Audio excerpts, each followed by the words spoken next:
All right. Are you ready? Because I'm ready. Well, it only took a few years here, but it looks like everybody is finally starting to wake up to what Jason Black was saying years ago. It wasn't fashionable when I said it. It wasn't in style when I said it. But now you're starting to hear this kind of thing go on. So with that being the case, I'm glad to go ahead and let you all know. Tonight, I'm not the only one to say it here. Boy, some of the big heavy hitters are now saying what I've been saying for years, that the red pill is dead. They are going all out here. There was a post on Twitter that Tristan Tate, brother of Andrew Tate, was referring to. What I want to actually put this in a little context for you all. So I want you to see exactly what the post was to set that off. Now, so that you get the analysis you'll receive nowhere else. This guy, David Rams, he had said, vegan activist Joey Carbstrong, all right, will debate red pill celebrity Tate the Talisman on veganism. Some vegans are mad about this. They're comparing it to drinking tea with a Nazi and saying it's wrong to engage with someone like Tristan. In 1993 in South Africa, a pro-apartheid militia group was planning to lynch thousands of black men to prove a point. The country was on the brink of civil war. Nelson Mandela invited the leader of the racist militia for a meeting at his own home, made him tea, treated him with respect, and through understanding was able to prevent any violent action. Having tea with the enemy saved thousands of innocent lives. Joey is no Nelson Mandela and Tristan is no armed racist militia leader, but the lesson is important. Cancellation and exclusion doesn't help. It requires zero effort and the result is more radicalization.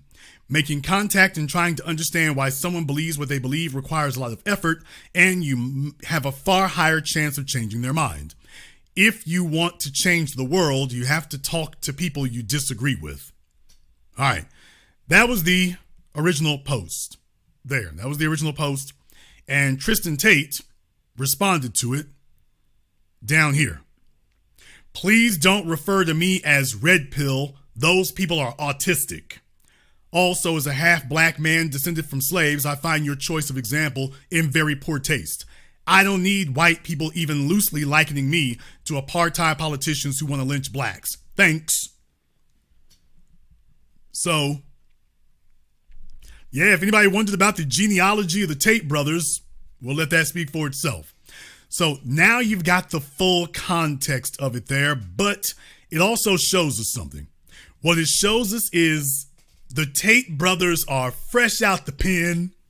They're back on the streets and they're doing something very smart right now. They're taking corners. I mentioned this weeks ago, but by the way, the Tate brothers are back on the block. They surveyed the rest of the people out there. They've seen the competition is weak and they said, hey, we're going to take your corners. And so what they did was get their sniper rifles together and put the red pill in the crosshairs and take it down. So now you're seeing that the situation was bad. Of course, the situation's been bad. It's been bad and getting worse across the board for people. Because there are some folks out there who apparently didn't know when to leave well enough alone, or at least they should have. Or at least they should have known that this was coming because they were weak. Now, I've been saying this forever. I've been saying this for the longest time. I've been telling people that the red pill isn't anything good for men in general, black men in specific. I've been saying that for years. And now, all in 1 week, it seems, the so-called godfather of the red pill, the so-called godfather of the red pill got taken down by some new jacks who basically simply played off of what I said. All I said is if you ever get to talk to Rollo, because he's been running for me for years, if you ever talk to him, all you got to do is ask him, define alpha male. He doesn't know. He uses these terms all the time, but in reality, he is basically a red pill illiterate. He runs around banding around phrases, and he just hopes that you assume what it means. But in reality, he doesn't know. So remember, I told you all, ask Rollo to define alpha male. He can't do it. These guys went even further. They simply told him, define high value man. And once again, he got made a monkey of in front of everyone. Now, this is from Fresh and Fit's program, Fair Use Buckos. On Fresh and Fit's program, Sneeko and Destiny were there, and Rollo got into his studio. He would have been much better off taking the night off and getting a V8 or a ginger ale or some Pepto or something else. He would have been better off if he had done anything other than what he chose to do. Now, what set all this off, and this is what you all really want me to talk about, so we're going to go ahead and get into it. What really set this all off was that Rollo Tomassi, along with his 9 iron rules, which are specious, he decided to double down. And Rollo puts up this tweet that says, the quickest path to becoming a high-value man. Number 1, don't get married. Number 2, avoid family creation. Number 3, vasectomy in your 20s. Number 4, lift consistently. Number 5, eliminate all sedations. Number 6, learn game and networking. Number 7, play to your strengths, build wealth. What if building wealth is not your strength? Resist easing up on your focus. So he put out this list, and everyone really zeroed on that, get a vasectomy in your 20s. This is the sage advice of Rollo Tomassi. But then again, if you read his book and he's telling you that you can understand women's moods by their menstrual cycle and the placement of the moon, no, seriously, that's what he says. That women's menstrual cycles and the moon play a serious role in whether or not they want to get pregnant. Their menstrual cycles and the phases of the moon. And you all have been letting this clown run around for years. And I'm like, are you serious? Nobody's been able to take this down before now. He's been on the run from me. Somebody else has been able to stop it.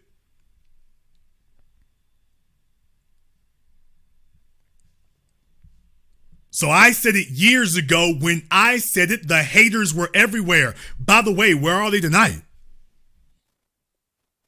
Where are all of the Rollo butt kissers tonight? Because you see, when I said this 3 years ago, I had a bunch of haters telling me that I was wrong and that this is going to be one big We Are the World manosphere. And I'm telling you, these guys have nothing but rancor and disgust for black people. How did you let him get this far along? So Rollo called into their program and he decided that he was going to try to save face. He should have chosen to do anything that night except speak. To this, and I was thinking about this myself because I was actually at the same time, I'm like, helping a friend move and all this. And I'm thinking about this. I'm going, you know what? If you want to be a high value man, if you want to get to that apex level as fast as you can, that's it. How is that not the best way to go about it? Okay. So he's talking about his list of rules that you just saw there. How is that not the best way to go about it? Folks, I've been saying this for years. You cannot take advice on becoming a high value man from individuals who are not, in fact, high value men. Rollo Tomassi is not out in the field. Rollo Tomassi treats this all like a high school term paper. He's a student in the classroom looking at books of things that other people have done. He ain't out here doing it. He's not out here navigating it. He's not out here doing it. He's not out here freestyling. He's not out here pulling any females. He's not out here. He's telling you that you need to learn game. But Rollo doesn't have any game. How can he have game if he's not actively out here attempting to court and to get the attention of females? Rollo has been out of the game now for decades, but he's written a book to all the sorry, sad sack mama's boys who can't think for themselves. He's been out the field. He doesn't know what he's talking about. He's theorizing from what was going on back in the 70s in his day, but he's not talking at all about what's going on now. So he cobbled together a book that simply says men don't really understand women and alpha seed beta need, and that was the end of his accuracy because he can't tell you what to do with it, which is what I've been saying the whole time. So a guy who is not high value and doesn't do anything high value, he got asked about high value and fell flat on his face. You should have left this part of improvisation to Kevin Samuels, kid. So the point of that whole tweet, which was basically a throwaway tweet that everyone started like snowballing into something else. I've got Ben Shapiro coming at me. I got Matt Walsh coming at me. I got Lauren Chen coming at me. I got all these people off of Daily Wire because it was just easy, low-hanging fruit for these guys because they think that that's what the fucking manosphere is all about. And it's not, okay? Now, for those of you who are unaware, Rollo Tomasi is really adjacent to all these alt-right people. Ben Shapiro, Stephen Molyneux. Rollo Tomasi has been booed up and chummed up with these alt-right white supremacist guys for a while. So Rollo wants their respect. He's been waiting all this time for these so-called mainstreamers in these alt-right movements to acknowledge him. He's been waiting years to get acknowledged. He's been waiting years for them to know his name. He's been waiting literally years for them to say, hey, you that dude. He's been waiting years to get them to acknowledge him, and we'll be damned. He woke up one morning and they acknowledged him all right in the worst damn possible way. So congratulations, you finally hit their radar. Yeah, you hit their radar like a bug on a windshield. Throwaway tweet that everyone started like snowballing into something else. I've got Ben Shapiro coming at me. I got Matt Walsh coming at me. I got Lauren Chen coming at me. I got all these people off of Daily Wire because it was just easy, low-hanging fruit for these guys because they think that that's what the fucking manosphere is all about. And it's not, okay? That was not fucking advice. Everything that is on Twitter is not advice, okay? Was that a joke? No, it was not to say a joke, but it's like, let's just say it's a hypothetical, okay? Rollo, this is a joke. What you put up here on this screen, this is a joke. And it ain't a funny one. And the problem is that you're not high value. You speak on hypotheticals that you don't live and don't know anything about. You've been bluffing and bull jiving your way through this discussion now for well over a decade. And you just finally somebody was actually paying attention to what you were saying. You finally put up something and folks were actually watching what you said. That's the only difference this time. You've been saying this garbage now for a while. But the truth is you were just winging your way through things. You don't know what you're talking about. You're trying to ad lib and make it up as you go along. And it blew up in your face. It's showing you. Now, listen, fuck up for just fucking 5 seconds, okay? This is no fucking joke here because everything that's come out of both of you guys' mouth has been nothing but distraction and misdirection because it's easy fucking clicks for you. Oh, he's triggered. All they said was, is this a joke? Is it sarcasm? He's triggered, so understand, he took this very seriously. He finally went big. He finally went viral. He finally got everybody's eyes on him. And he vomited all over himself. So look at him. He's triggered. He's flustered. Yeah, this was his coming out party after all these years.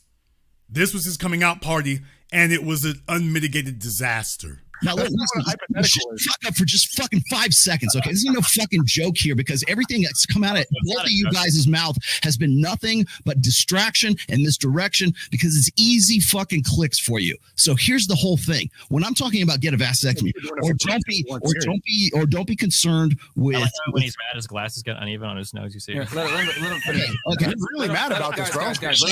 Shall we keep going? Are we just gonna have jokes thrown in here? Really heated about this. Is that what I get to? Is that what I get to do it? Okay, so here's the deal. Go ahead. When I'm talking about this, when I'm throwing this out there, why wouldn't you do that? would you not have been more successful, Sneeko, had you not had to go through certain things? If you had a kid right now, is it advice or not? You would be playing the game with a handicap. You would be playing the game with your fucking hands tied behind your back. Okay, so there are guys right now who I have a lot of respect for, and I'm sure you have a lot of respect for as well, who all have kids, but you know what they try to do? Try to keep it under wraps. Okay, try so to make sure that nobody knows about the fucking kids. Okay. So what is advice?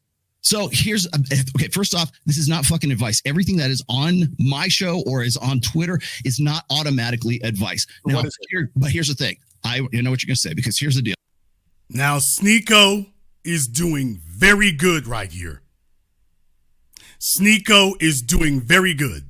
For those of you who don't know, Destiny is the guy with the blue hair over there on the left. Sneeko is the guy in the middle. Rollo Tomasi is the fellow with the guitar behind him on the right-hand side of the screen. The so-called godfather of the red pill, which, by the way, is not true either. But in any case, Sneeko is doing excellent because Sneeko simply is asking him to define the words he uses. And he said, this isn't advice. Well, then what is it? Because you're telling people that they need to adhere to some rules that you're giving them. You're obviously giving them rules, and you can't force it on them. So it's advice. He's giving advice, but then when you say, okay, you're giving advice. No, it's not advice. It really, really isn't. So he's a guy who wants to tell you that he's an authority on these things. And for years and years, what I've been saying since the beginning, this fella is clueless. He's a snake oil salesman. And if anyone would simply ask him to define the words he uses, you'll find out that his answer to everything is going to be, well, you tell me what it is. How the hell can you write a damn book supposedly defining all this and explaining to young men what it is, and then tell them, I can't define what it is. I can't tell you what it is. I don't know what it is. Who all have kids, but you know what they try to do? Try to keep it under wraps. Okay, try so to make sure that nobody knows about the fucking kids. Okay. So what is advice? So first off, this is not fucking advice. Everything that is on my show or is on Twitter is not automatically advice. Now, but here's the thing. You know what you're going to say, because here's the deal. When I was on whatever podcast I was telling this, I was saying exactly the same thing here, is that everything that comes out of somebody's mouth on Instagram or on Twitter or on a YouTube, there's no way you can't go on there without somebody going, this is what these guys are saying to do. Because if you have this set automatically, that if it comes out of your mouth, it's automatically advice. It can't just be data. It can't just be statistics. Nothing can be just delivered. Sort of like, here's some data for you to look at. Okay. Nothing can be set. Nothing can be given to you without somebody going, well, the reason why you're telling me this is because you're telling me that this is the best way to live my life. Okay. So when I'm watching Brendan Carter and I'm watching all this going on, and I'm looking at like guys that I know and guys that you. So you all hear what Rollo is admitting after all these years. And by the way, I've been saying this for years. Rollo is saying that all he's giving you is, quote, data. I didn't say to do anything with it. I mean, it's just data. I mean, why is it we have to go somewhere with it? Every time we go on the show and talk about something, you just say, you all are always saying, okay, well, this is what we should do. This is the way we should live our lives. I didn't say that. I just said this is data. Dude, if you're not going to, if you can't tell folk what to do with all this data, you can't even tell them what the goal is. What you're saying is there's no agenda.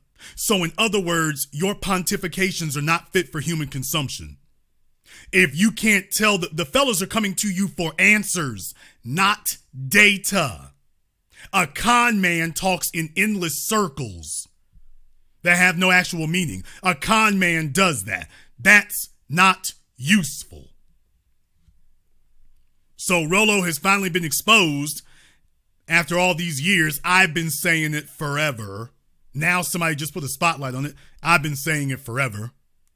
Shouldn't have taken this damn long, but okay. As well. And when these are the guys who are like saying, be on your game, do this, do that. They're the ones that are giving this advice. All I'm doing is saying, hey, look, maybe you should not focus on family. Maybe you should not get married. I mean, I don't know why that's big. It's maybe advice. I'm not saying it's advice. What I'm saying is that this is so over the fucking top that everybody wants to take it out of context, which is exactly what you guys have been doing. So what is it? Can you tell me what that tweet was if it wasn't advice? It's not advice. What it is it's saying that this is the most extreme way to do things. Okay. Here's the the quickest path to, if I told you this, look, if I said the quickest way for you to make $1 million, that sounds like advice, is to go steal it from the bank or go to steal it. Does that mean I'm telling you to go steal it? If I tell you to go fucking... No, it doesn't mean that you're telling them to go steal it, but you are advising them that this is one methodology or one means by which they can get $1 million. So no, you're not, quote, you're not, quote, telling them to do it, but you are advising them that this is a way to do it. No, you're not going to get away with that. You are advising them. They said, how do I get $1 million? And you said, well, one way is to rob a bank. Oh, I didn't advise you to do it. Actually, yeah, you did, because they said, how do I get it? And you said, well, you can rob a bank. Because the only way to deal with that is say, hey, well, don't go rob a bank. Don't do that. Well, I just threw your options out there for you. Folks, the internet is overflowing with phonies. Individuals who will not tell you the 3 words that you've heard from me since the very first day that any of you met me. Call me back. I want you to have results. Call me back so that we can clear all these fakers and frauds out the damn area. Call me back and let's discuss results. I don't want you walking around sifting through data. I want you living the life you've been wanting to live. These other folks are trying to sell you a course, sell you a book, sell you a meeting, sell you seminar tickets. And the reality is they need to be sitting in the damn audience listening to us over here. They don't need to be talking to anybody. All they've done is mislead a generation of young males because they held court and got them together in a big room and said, okay, the females are messed up. And the issue is that the women are looking for a guy who they're attracted to, but if he's not available, well, they'll make use of you beta guys. So you're not her first choice. Well, how do I become her first choice? He doesn't even tell you that you should be her first choice. So he's giving advice, and then when he gets called out on it, he says, oh, that's not advice. Running from his own track record of years. How the hell you gonna listen to another damn word he's got to say? Jump off a cliff. Are you going to go jump off a cliff? Right, I'm also, by the way, here's the other thing is I'm also responding to Dr. Richard Reeves in this as well. Okay, there's a lot of context about it, sure. But all the rest of the lists, you're equating vasectomy to lifting, game, play to your strength, resisting up on easing your focus. The rest of it sounds like general advice. Okay, well let's say so let me ask you. So is it Sneeko is doing very well. Sneeko is doing very well. You got vasectomy in there. You're saying that's extreme. The other stuff you said is not extreme. That's standard issue. You mixed in vasectomy with standard issue. So you're telling me that lifting and learn game and build wealth that's not something you're advising? Sneeko is actually doing very well here. I don't know about this cat, but he's doing very well. I will tell you right now. He's boxed him in. Rolo's on the ropes, doubled over. Vasectomy part that's throwing you off? Really genuine good advice, right? The rest of it. So is it the vasectomy part? Yeah, the vasectomy part. Do you agree with pretty much everything else except for the vasectomy part? The first 3 is weird because then I don't even know what the red pill idea of a high value man is. Is it just being rich? Like, what's the point of having all this money and not having a family? Why be that rich? The guy who's always grinding. Whoa, Brandon Carter doesn't have to do his laundry. Sick. What else are you going to do with your life? Right. Maybe this is actually meant so that you'll get it. You'll have a freaking epiphany about how all the shit that you have to sacrifice to get to that in the first place. What are you willing to sacrifice? Are you willing to live the kind of life, let's say like a Brandon Carter is, where you're going to outsource your entire life? Or are you going to actually have kids? Is that something that's a priority for you? Because I will tell you right now that if you follow this kind, Rolo is stumbling and stuttering and stammering. He is talking in nonsensical circles. He's like a chicken with a black bag over its head.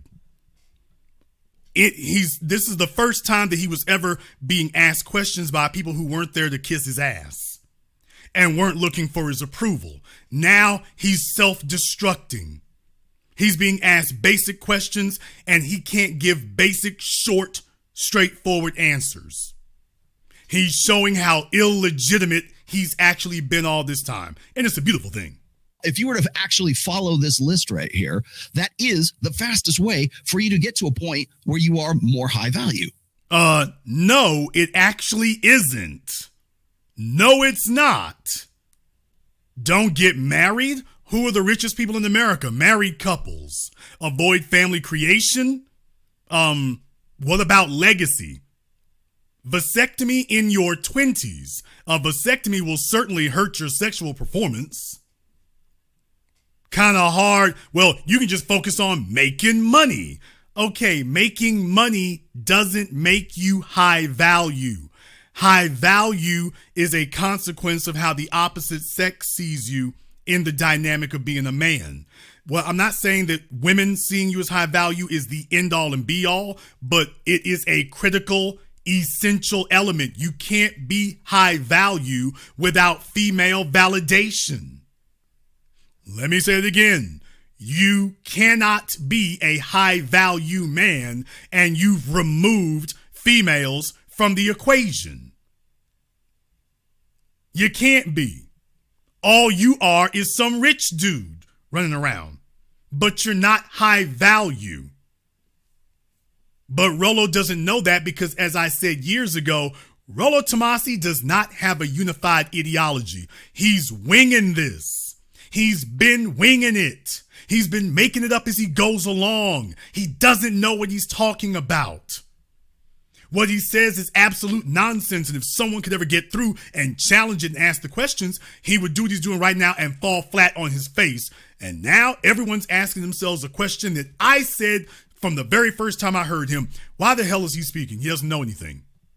Right. So here's the thing. So when I say that, people go, well, that's not what a high value man is. A high value man is what I define it as, which is he's got to have a good, loving, devoted wife. He's got to have 3 or 4 kids or 10 kids, depending on whatever culture you're talking about. All of this stuff that makes up whatever that person who happens to have that is. Okay, so you all see Rollo's already screwed up here. It doesn't matter whether you are married or not. Being married does not make you high value. Did you all notice I corrected that before he even said this? Being married does not make you high value. Female validation, that is having approval from females as a group, not every single female, but having general female approval, that makes you high. That is an essential element of being high value. Not marriage, not a wife. Doesn't matter whether she's married to you or not. If you have got her approval and her validation, guess what? You're high value. As long as you have the other elements as well, but you can't be high value without it. Then that's suddenly the definition of what a high value man is. So what I'm saying this is the best way to become a high value man. I'm not saying this is the only way to become a high value man. I'm just saying that this is the fastest way to go and do something like that. We've been talking a lot for 5 minutes. What is your definition of a high value man? It doesn't matter. That's not what I was talking about in this. It doesn't matter. Rollo Tomasi is done. Rollo Tomasi's through. Rollo Tomasi's done. Sneeko basically decapitated Rollo. He's done. That was it. You've witnessed the end of Rollo Tomasi as an influencer right there on Fresh and Fit. Everybody heard what he said. Rollo's done. That's it. That's it. He's through. Pack his bag, stick a fork in him, throw him on the barbecue. He's done. Okay, take him off the barbecue. He's already been roasted. He's done. That right there, fella, you're finished. You're finished. There's no way in the world you should have fumbled the ball on that. None. None. If you all agree with what you're hearing here tonight, we roasting them. Give me the fire emoji in the chat room and hit the likes button for me. It's over 3,000 people in here listening to me live. It's over 3,000 people in here listening to me live. Give me the fire emoji in the chat room and hit the likes button.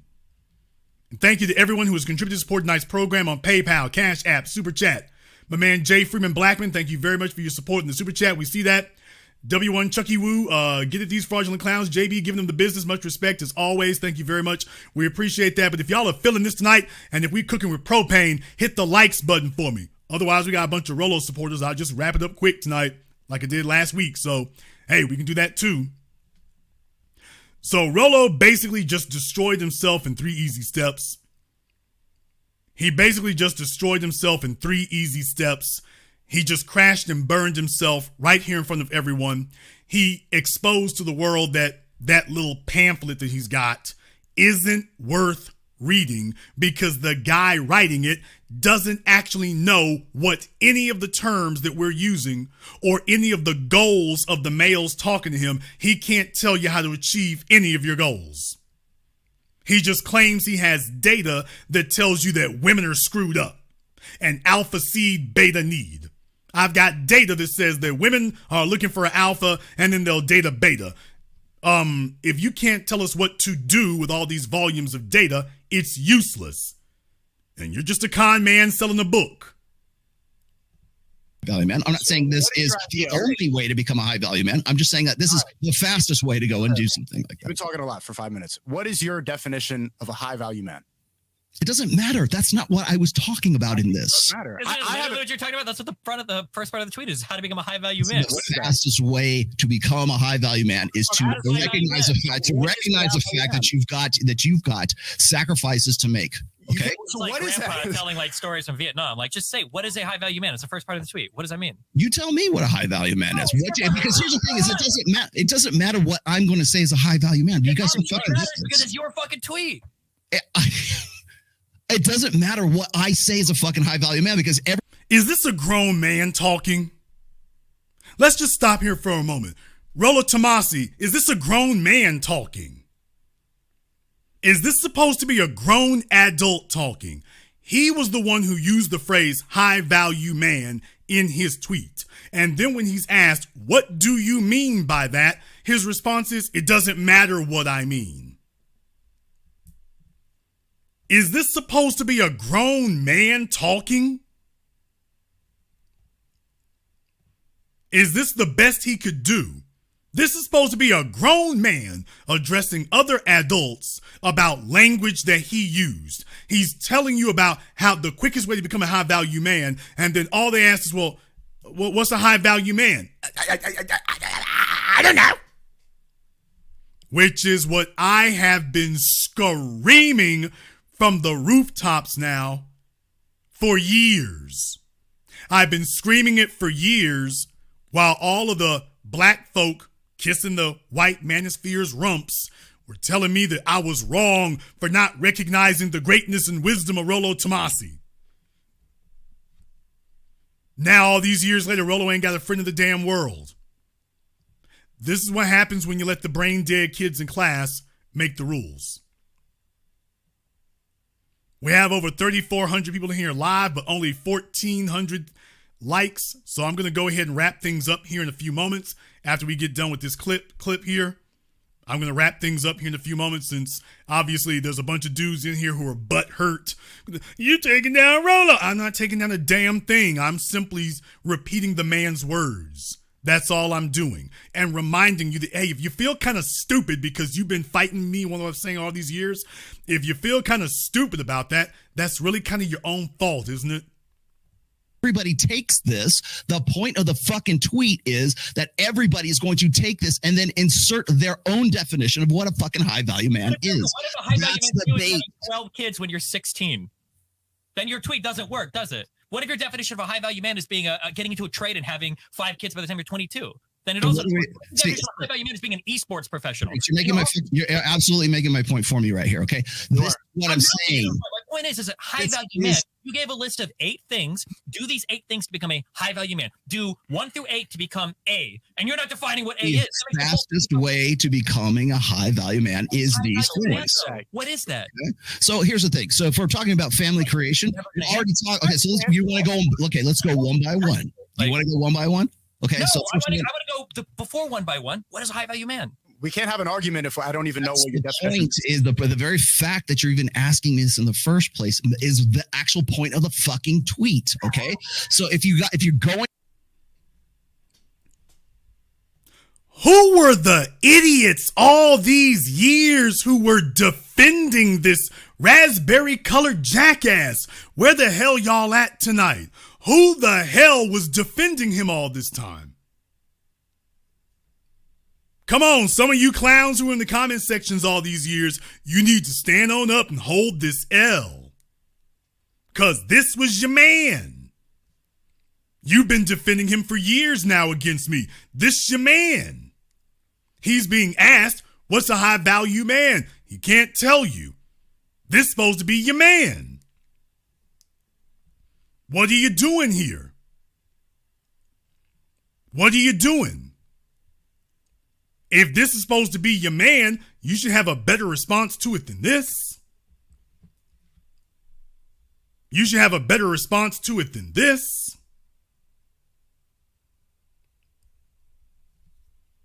So he got out here and did the best he could to cover his ass. It didn't go very well. That's the point. This whole discussion is the point of the fucking tweet. You guys, the point of the tweet was, you've got some conception of a high value man. Here are 8 points that you think you need to do to get to it. And now you're getting blown the fuck up on the vasectomy thing, which you probably realize is fucking retarded, but you're too old and stubborn to walk back from it. That's the point of this conversation. I'm not too stubborn to fucking walk back from it, because the point of it was to get douche nozzles like yourself to fucking have this conversation in the first place. How old are you, bro? Douche nozzles? Yes. You guys are fucking idiots. Why you guys come in here from fucking Twitch straight? Like, how you guys are legitimate in all of this? I don't know, because everything I've heard come out of you guys' mouth is just fucking confident ignorance. That's what I like from this. No, Myron. Okay, I'm not asking you like in terms of the debate. You call yourself the godfather of the red pill. You call myself the godfather of the manosphere, okay? Other people have called me that. Okay, great. That's very. Do you understand? Okay, so as godfather or grandfather of the man, which one is it? Whatever it is, the old guy of the manosphere. What is your definition of high value man? This is the number one talked about topic on all of these shows. So I want to get a clear definition from you. What is it? You tell, again, it depends on the person. It depends on the culture. Depends on the fucking. So here's the thing. Let me tell you, maybe I can explain this to you, Sneeko, because at least you got your ears open here. The thing is that when we're talking about what's the top G, what's a high value guy, you probably haven't heard this because you don't read my stuff and you don't watch my shit. No. But I've also said this is like the red pill has to be for everybody, or it's for nobody. So if we're looking at a guy who's draped across a Lamborghini and he's got hot chicks with him, and we say that's what I'm aspiring to, but I'll never make that because I live in a fucking fishing village on the coast of Chile, right? That means I can never match that high apex of a high value guy. The guy in the car? But the guy who happens to live in those villages or happens to be in a different culture or in a different country or whatever else, he can still benefit from that because however he's defining himself as a high value man in his fishing village, maybe that's what he can aspire to. Folks, you can't, those of you who follow Kevin Samuels, you know that Kevin Samuels at least got that bit of my logic correct. You can't define yourself as high value. You can't define yourself as high value. You don't get to say, well, I'm high value because I think I am or I feel like I am, any more than a size 16 chick can tell you that she is high value because she feels like she is or she thinks she is. If the men do not validate your value as a female, you ain't got it. Well, you can't validate your own high value. That is a term that has a meaning, starting with value. It has a meaning. And what you are watching is as a phony and a fraud is disintegrating before your eyes. And it should have been pointed out a long damn time ago. Oh, wait a minute, I did. I pointed this out years ago. But because there are so many butt-kissing fanboys out there, they didn't like it when I said it. So they've been angry with me ever since. Now they're having to sit there and just suffer in silence. Because somebody simply actually asked the questions, hey, Rolo, can you define these terms you keep using? Alpha, high value, advice.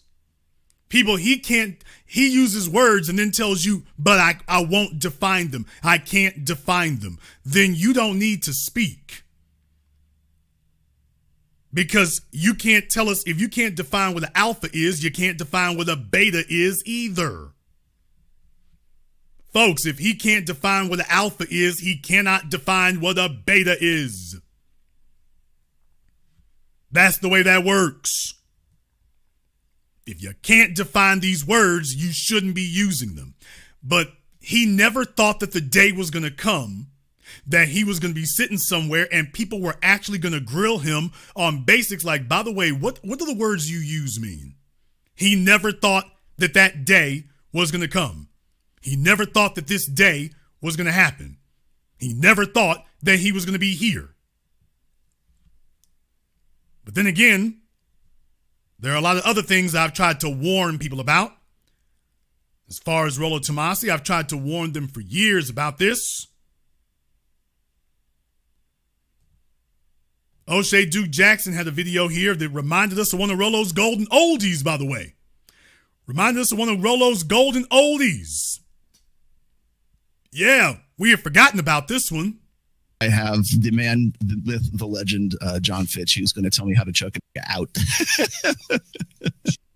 Now, what got clipped out of there was him saying, John Fitch, for those of you who watch the UFC and MMA, John Fitch was an MMA fighter with the UFC. And Rollo Tomasi saying that John Fitch was going to teach him how to choke a nigga out. Now, they clipped it out of here. So that's why you heard that blip of silence. They had clipped it out. But, yeah, that's what he said. John Fitch, he's going to show me how to choke a nigga out. John Fitch, who's going to tell me how to choke a nigga out. So now you notice, I think his name is Ryan down there at the bottom. You notice Ryan is like, geesh.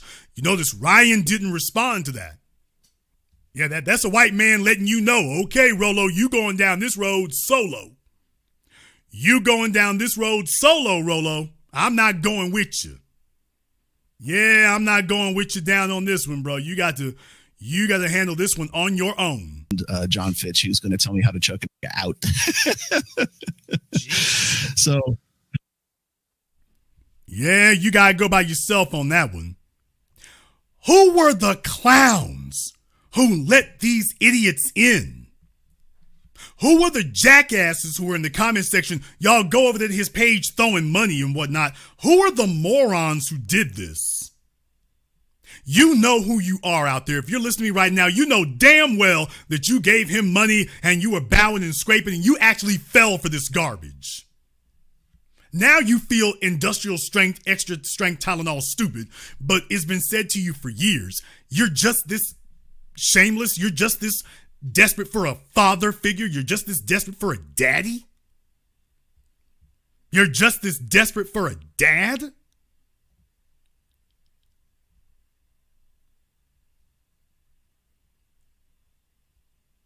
You all saw that this guy was a blithering, blathering, babbling idiot, and yet you sat there and did it anyway.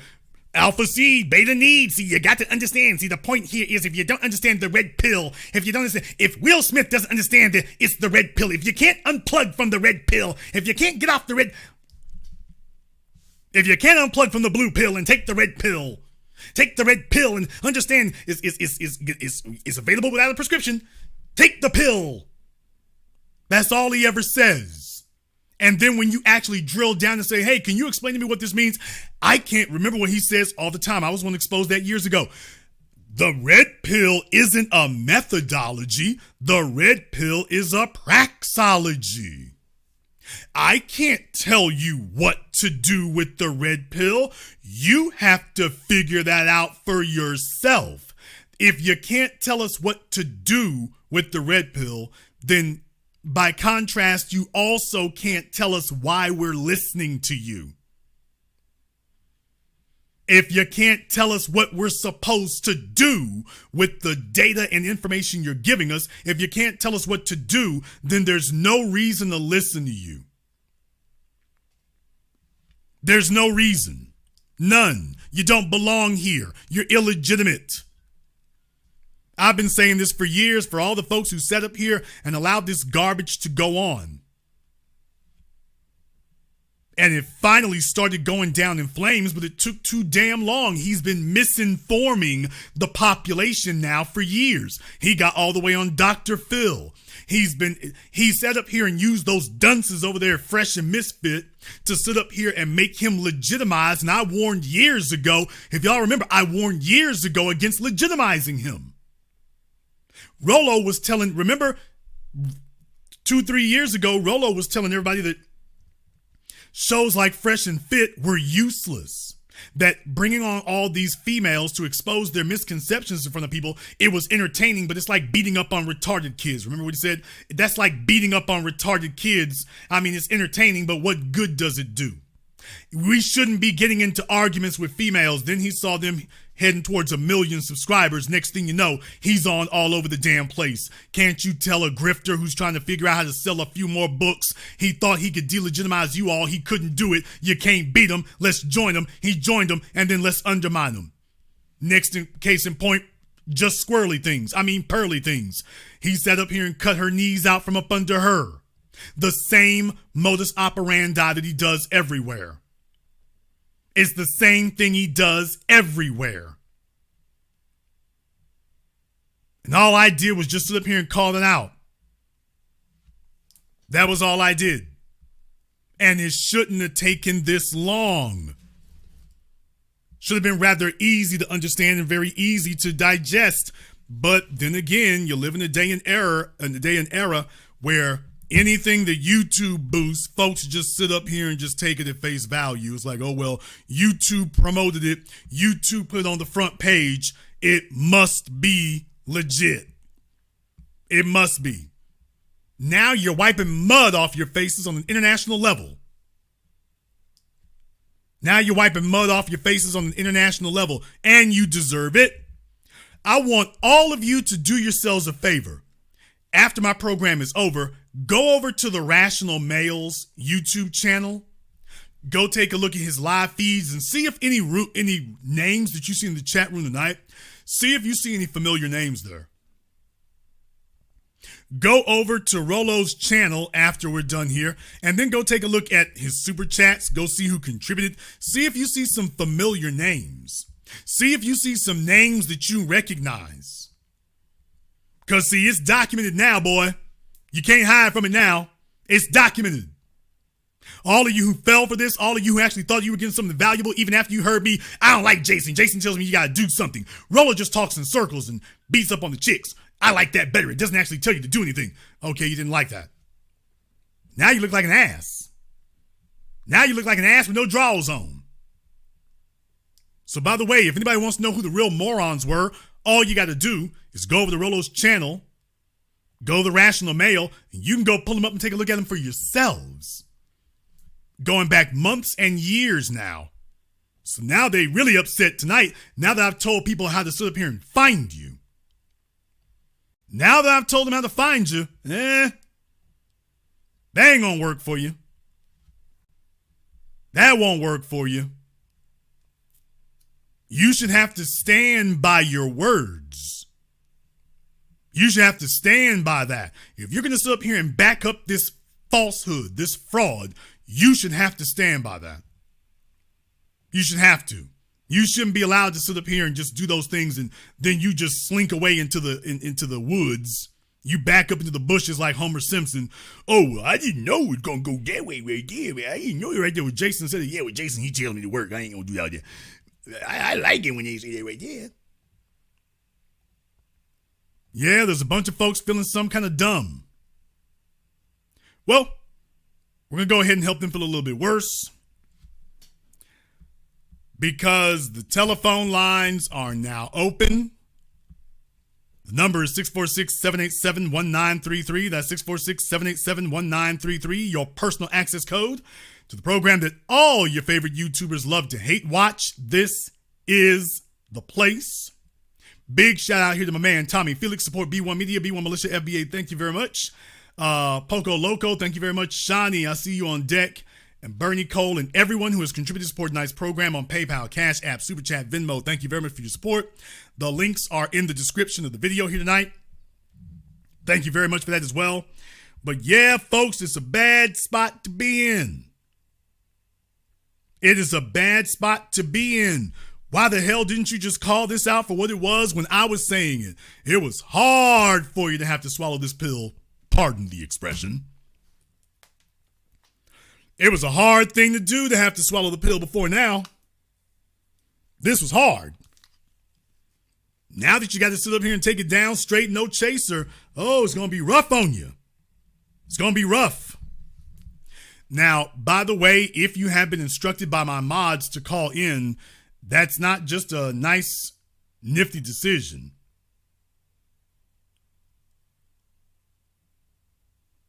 That's not just a nice, nifty little decision. That's an order. So if you've been instructed by my mods that you must call in, you have to call in. The telephone number is 646-787-1933. That's 646-787-1933. Also, the link for Zoom is pinned to the top of the chat. Keep in mind that I do give priority to Zoom. Zoom does get priority. So if you have the Zoom link, if you click on Zoom, if you go on to Zoom, you will get priority. However, the only requirement on Zoom is that you do have to make sure you turn on your camera and your microphone for us. But other than that, if you're on Zoom, you get priority. Let's go ahead and open up the telephone lines. The number is 646-787-1933. That's 646-787-1933. Let's get caller from area code 321. You're on live with The Business. What's your name? Where you calling from? How you doing, Jason? My name is Antoine, calling from Orlando. And yeah, I was about to call you in your last live to show you about this video. The whole time this was going on, I was just laughing because it was what you was talking about. I always knew Rolo was a grifter. You know what I'm saying? There's a reason why he can't get along with anybody. Even the white manosphere don't like him. You know what I'm saying? He's always been a hater, but I ain't gonna lie, that Snake-O dude really exposed him big time. You know what I'm saying? So, like, I was just laughing the whole time. Like, this is exactly what Jason was talking about. Somebody actually asked the questions that I've been saying for years. Rolo's been dodging me, and now you all saw why he was dodging me. He bought himself another couple of years from the inevitable. He bought himself another couple of years from the inevitable. That was the crazy part. Yeah. And the only thing, like you said, Fresh and Fit was keep him alive, but let's keep it real. Those were tether coons, both of them. Especially Myron, because he just worshipped the floor he walks on. He always talking about his book. And, let's keep it real. Myron is from Sudan, but he's more Middle Eastern than anything. No, he might be part Sudanese or part African or whatever, but he's 100% coon. There's the real problem. Oh, yeah. He couldn't find a white ass to kiss in Africa, because now he's over here smooching butt cheeks. So the bottom line is, like I say, Rolo knew how to pick him. He knew how to pick him. He knew who to talk to. He didn't want to talk to Kevin. I will give Kevin credit. He didn't want to talk to Kevin. Well, yeah, Kevin wasn't as inclined to smooch his butt cheeks like Fresh and Fit were. So he didn't look up to him in that manner. I'll let you have the last word. And what I don't understand when he talking about this vasectomy, like, still most of his followers are white, and we all know they have a issue having kids now. You know what I'm saying? So I don't even understand. And then he looked even more of a grifter because he's married. All the stuff that he's saying, he didn't do himself. So it just looks ridiculous. All right, brother. Well, thank you very much for giving us a call tonight. We appreciate that. Please do give us a call again.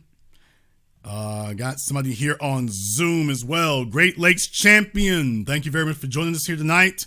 And what's on your mind? Okay, Great Lakes Champion was there, and then Great Lakes Champion disappeared. So, okay, let's get caller from area code 928. You're on live with The Business. What's your name? Where you calling from? Hey, this is King of Dinosaurs. I'm calling from Chicago. Okay, King of Dinosaurs, what's on your mind? You're misinforming the people who support you again. You're just taking small clips from Rolo and not showing the entire everything, the whole Sir, video. I just played I just played 10 minutes of that program straight. I just played 10 straight minutes, and you're going to tell us all that 10 straight minutes is out of context.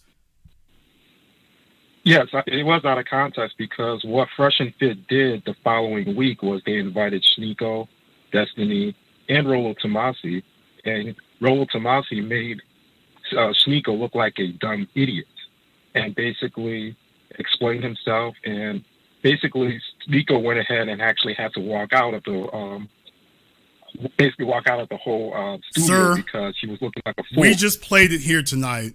Rolo's not going to explain You, anything. but you still, Sir, just but stop. Rolo, Sir, just stop. Just quit. I don't even Rolo know why. did I don't even know explain. why Rolo you did guys explain. try this. I don't even know why you guys try this. What did Rolo say a high value man was when he came back? What did he say it was? he explained himself in the following. Sir, the following second week. try. When he came back, according to you, when he came back, he explained it. Good. What did he say a high value man was that he didn't say the previous week? They all came to an agreement and said that a high value man, one aspect of being a high value man is having a network of individuals who are well respected throughout globally or throughout other people. That's one aspect. Okay, of what being a high-value man. else? Another aspect. What else? They also came to an agreement that another aspect of being a high value man is basically making a certain amount of income, primarily six figures. They came to an agreement that it was at least $100K. Okay, so far we got Kevin Samuels' talking points there. Now what else? You need to have money. You need to have a network. Well, yeah, you got to have a network if you're going to make money. We got that. All right. What else? And there are other nuances, but in general, Rolo made Sneeko look like a fool. Sneeko came out at very low IQ. Nuances. Yeah, they all had very. You're saying, sir. My point is, you're saying the same thing that he said the previous week. He had a whole list. That's why I showed the list from Twitter. He had a whole list up there. Yeah, making money and networking were already on the list. This is the quickest path to becoming a high value man. Did he explain where did he explain where the first three things: don't get married, don't have a family, and have a vasectomy? Did he explain where the sensible way that comes into the equation?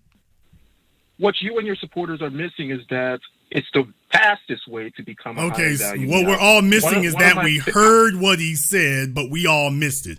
10 straight minutes. I started from the beginning when he was asked, "Is this advice?" And he said, "No, this is not advice." He doubled down, tripled down, quintupled down. This is not advice. And now here you are a week later talking about, well, you see, he came back and he explained and everything. But again, it is the fastest way to become a high value male. Having a family is pretty expensive. Having kids is very expensive. So he was just giving tips on what is the quickest way to become. He said, "Do not get married. Don't get married. Avoid having a family and a vasectomy in your 20s." Sir, how can you be a high value man with no legacy? Robert Kiyosaki is a great example of a man who is high value, and he explained thoroughly why he doesn't want kids. Robert Kiyosaki is an example of a guy who sells philosophies. He's like Rollo Tomasi. He's not legit either. And by the way, Robert Kiyosaki is high. This is where you're kind of flat-headed and flat-brained. Robert Kiyosaki is high income with his phony books, but he's not high value. All he is high income. That's it. Other than his money, what does he have of value other than his money? His intelligence, and he was, let's say, sir, what intelligence do you refer? What intelligence? The only intelligence he's offered is his phony real estate courses. Intelligence in what, sir? He has great financial advice, though. I encourage you to read. I've read his books, which is why I can sit here and tell you about the story of Rich Dad Poor Dad. I've read his books, sir. They're not real. First of all, they're books of general philosophical advice. It is not a step-by-step guide to setting up a real estate investment trust. It is not. And if you try to say it is, you're lying. Anybody who's read the books know that's a lie. His books don't give financial advice. Sir, we're not going to do that. Sir, you're lying. Robert Kiyosaki's books do not give financial advice. They give financial philosophy. Not financial advice. He's like those preachers at the mega churches. Only instead of saying that God's the way to money, he tells you real estate's the way to money, and then doesn't explain to you how you can turn real estate into money. Now, if you read his books, you know that. Well, which is why I can tell you. Tell me which chapter of his books. Tell me which chapters of his books explain to you how to set up a real estate trust. What you said? Which chapter of which book explains to you step by step how to set up a real estate investment trust? You can easily find that information on YouTube. Second try, sir. Second try. Which chapter of which book by Robert Kiyosaki tells you how to set up a real estate investment trust? Second try. I cannot pinpoint exactly which chapter, but I can guarantee you that if most black people start reading his books, they will understand the importance of money and how money works. Everybody already understands why it's important, sir. What folks don't understand is how to get investment income and capital. That's what they don't have, because Robert Kiyosaki didn't get it. He just wrote a book of phony hot air philosophies about money, and you fell for it. No wonder you're a Rollo Tomasi supporter. At least you're consistent. By the way, where are your folks from again? Nigeria. There you go. Thank you very much for giving us a call tonight. By the way, you got to understand this. There's a certain element that, if he said it must be true. If he said it must be true, it must be right. How you gonna say it's wrong? Which chapter of the book? I don't really know. I don't really know which chapter. What the hell are you defending?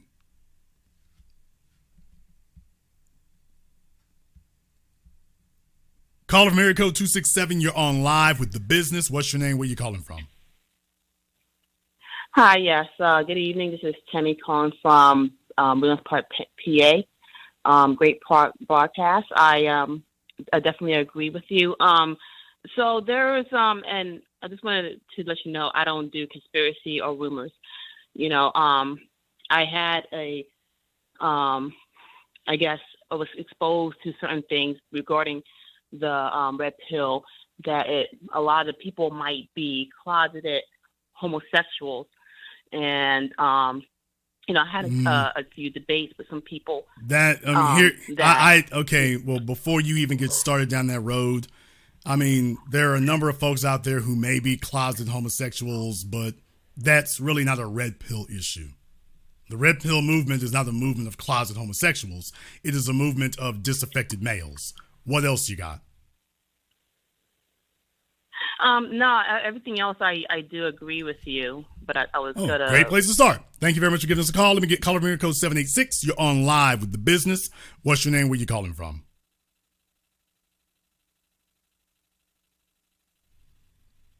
Okay, caller from area code 786 has been abducted.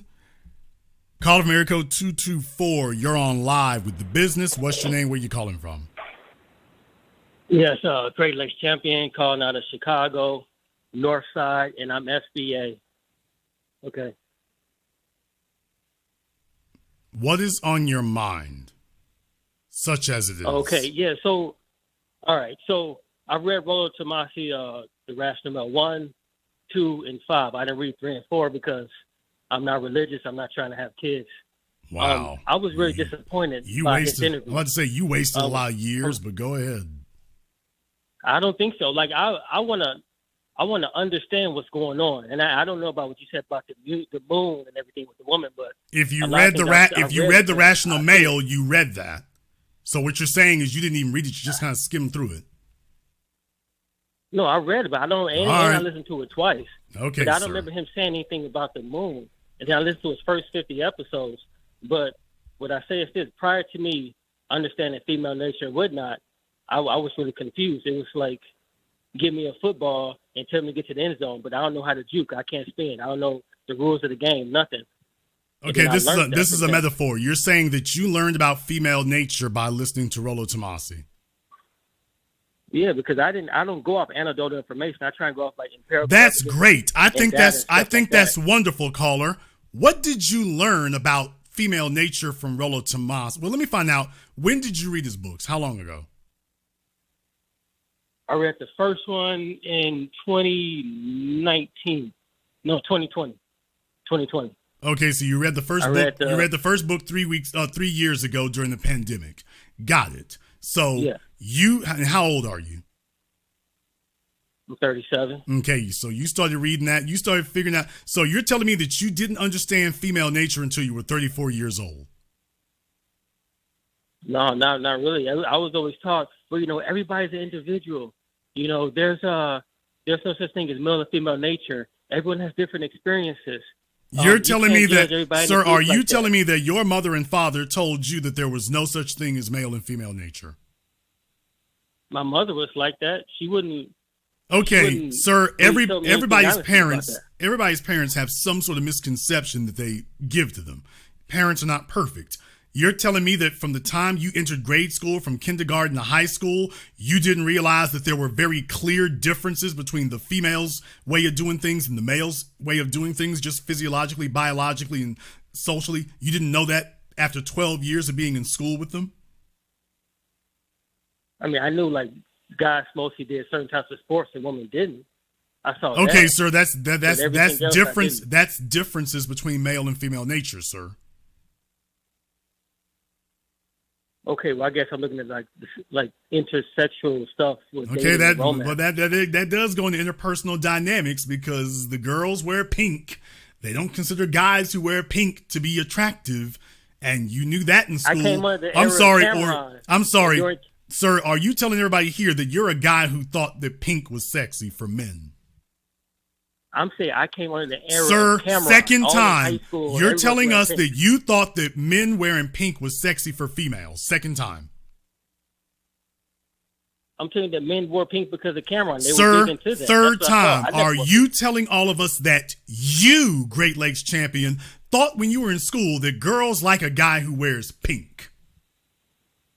I didn't know what they like. I'm just telling you, all the guys are wearing pink after Cameron. So first of all, all the guys were not wearing pink. Stop that lie. Second of all, you're telling all of us that you were in school with, sir, be quiet. You're telling us that you were in grade school and you didn't know whether a male wearing pink or not was masculine. I didn't think anything of it. Okay, sir, either you thought something of it or you didn't. You're telling us all that you were unsure if a male wearing pink was masculine or feminine, correct? Yes, after the Dipset thing with Cameron. I'm not lying about that. Anyone can tell you about that with Cameron and Dipset. So you're telling us that in your little myopic world, one rapper, just one, Cameron, defined masculinity to you, your friends, and your generation. Yeah, that's what I saw a lot of guys doing. For Sir, basketball players, you're telling us that one guy, Cameron, a marginal rapper from New York, you're telling us that he defined. By the way, where do you live? Chicago. You all the way over in Chicago, and you're telling me the one rapper from New York defined masculinity for you in Chicago. I'm not saying they define anything. I'm telling you, a lot of people copying his trend. That's Sir, if you're saying that a lot of people in Chicago copied his trend and that you took that to be the definition of what the men were doing or what they identified as, you're saying that one rapper from New York defined masculinity for you and everyone you know. That's not what I said, Jason. That is literally what you said. When I saw Cameron Dipset. That's one guy. That is one guy, and you are grossly exaggerating his influence. I'm telling you what I saw in my high school. So you're telling me that Cameron, a marginal rapper in New York, was so influential in Chicago high schools that you didn't know if pink was masculine or feminine. No, I'm telling you what I saw. He was okay. You sound like Rolo now. He's supposed to be Dipset. You sound like Rolo now. I'm repeating your words, and you're saying that's not correct, sir. I'm repeating your words, and you're saying that's not correct. You sound like Rolo now. You sound like Rolo. No, I did not. You're lying. I just said I saw what these people were wearing. The popular kids were wearing pink, and they were saying Dipset and Cameron, and that's what I looked at. And they were wearing. I just saw what the. I didn't even. Cameron was okay, sir. But that's what I saw. What you're telling us is 20 years ago. So you're telling me that Cameron was more popular at your school than 50 Cent? More popular than Tupac? More popular than Cash Money Records? You telling me Cameron was? Not any of the megastars I just named. Not any of the megastars I just named. Cameron. Yeah, I think 2001, 2002. Yeah, 50 got big. I think 2003. But yeah. Okay, some folks don't pay Then he had attention. that movie Some folks come don't. out. Some folks don't pay attention to these things. Master P, Cash Money Records. We can talk about the last That's vestiges, 99. sir. The last vestiges of the West Coast. Outkast, sir. What are you talking about? And so, yeah, you said that's 99, sir. Once Cash Money came in, that was it. What the hell are you talking about? What the hell are you talking about? You're just going to try to lie this as you go along? What the hell are you talking about, man? Going wrong. 50 Cent came in 03. That was different from what Cash Money had going on. And then the dude from Outkast, he was dressing weird like a hippie himself with bell bottoms and not halter tops. Okay, thank you. But he's going to try to lie. He's going to try to lie as he makes this up as he goes along. Let me just fabricate it as I go along. Who needs facts? Let me just. I don't have a point. I don't have a fact. Let me just make it up as I go. I remember Big Boy was different, and the other guy was different. Okay, sir. What I'm saying is everybody I just named was bigger than Cameron. Everybody I just named was bigger. Everyone I just named was bigger, and you saying Cameron was more influential. Really? I didn't say he was more influential. I just said he had. You just said he was more influential with the kids at your school. He was more influential with the kids at your school. Listening to Rolo books, I was able to see and understand everything like more woman than I know I could. It was that what I want to say, like that guarantee. It wasn't just a theory per se. Just like, okay, I was able to figure things out more with other things too, even with some of Tariq's books. So that's what it was. Sir, for you to sit up here and say that that's the case, sir, that is outrageously dishonest. Outrageously so. It really, really is. That's outrageously so. By the way. That's not even a great way to go. That's not even a great way to go. Sir, that's not even a great slow down. That's not even a great way to go about it. By the way, what year did you graduate from high school? Did you graduate from high school? 2004. Okay. Yeah, I graduated 2004. By the way, everyone, he just said 50 Cent was 2003. You graduated in 2004. In the Club was 2000. His first album came out in 2003. You still had another year and a half, 2 years before you left school. And you're telling me that at that time in the Club that detonated the charts, that wasn't nearly as influential as Cameron. I just said 2000, 2001. Sir, you were in high school. You were in high school until 2004.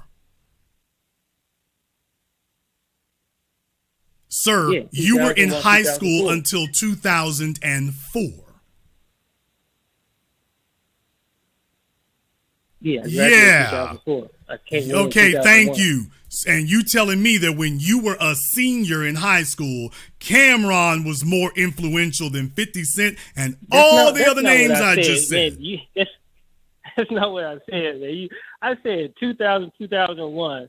That was when Cameron was big. 50 Cent album, Get Rich or Die Trying, came out in 2003. That was the year of G Unit. I remember that. Okay, sir. And all of those I just named were more influential than Cameron. And you saying, no, Cameron was more influential than them in my high school. This is an insult to people's intelligence. No, it's not. You're lying. You don't know what you're hearing. I just said people were wearing pink because of Cameron. I remember that. They were saying Dipset all the time. But let's get back to Rolo. You want to? No. Let's stick on the. You think that a masculine? You didn't know that men wearing pink was not masculine until 3 years ago. No, I didn't. I just thought that you had to wear pink. You could back it up, and I thought Cameron was his big time. Sir, you didn't know that. You did not know that wearing pink was feminine until 3 years ago. What? I'm telling you that men were wearing pink. I mean, with high schoolers I was around in high school were wearing pink because of Cameron. Okay, what was it that Rollo Tomasi taught? What was it that Rollo Tomasi taught you 3 years ago about female nature that you didn't find out in the previous 34 years? Okay, I tell you something. With them shit tests, I didn't understand what shit tests were, and then when I found out about them, he started explaining it. Then I learned how to start passing the shit test. Then I started getting laid more often because of that. Oh, good. I learned how to okay, good. Tell us what it is. What's a shit test? Shit test is the way women try and test your confidence or alleged insecurities. They try and pretty much provoke something in you to see if you can also be dangerous as well. So you have to know how to get around that and reply to those correctly so you can show them that you're the guy that they want to be with.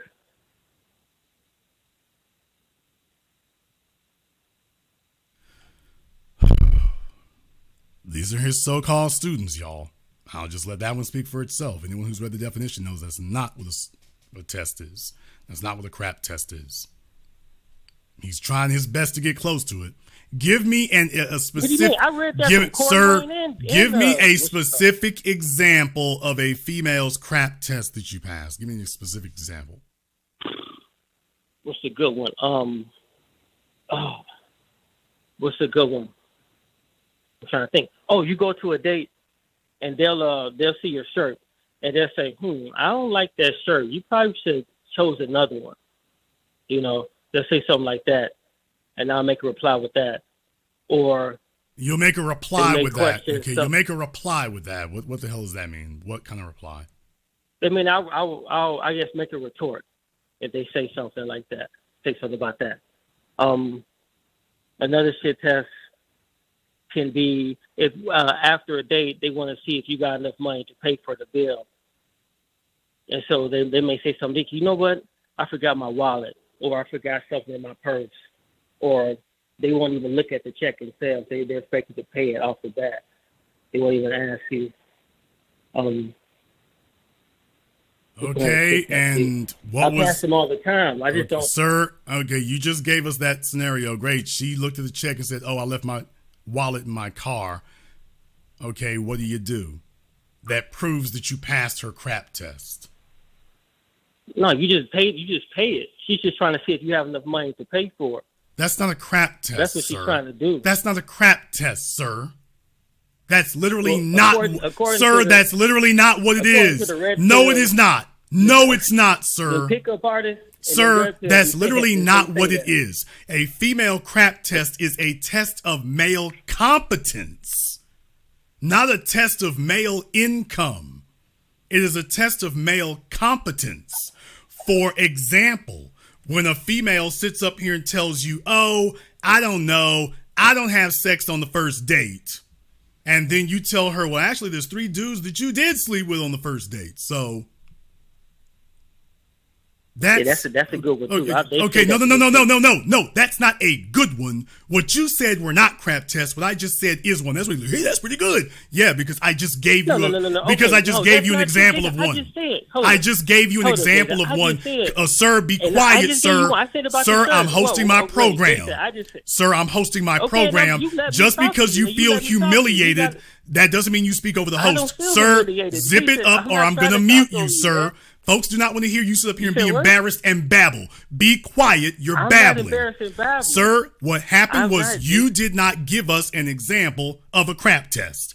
You just got made an ass out of everybody here around the world because you didn't actually even know what it was.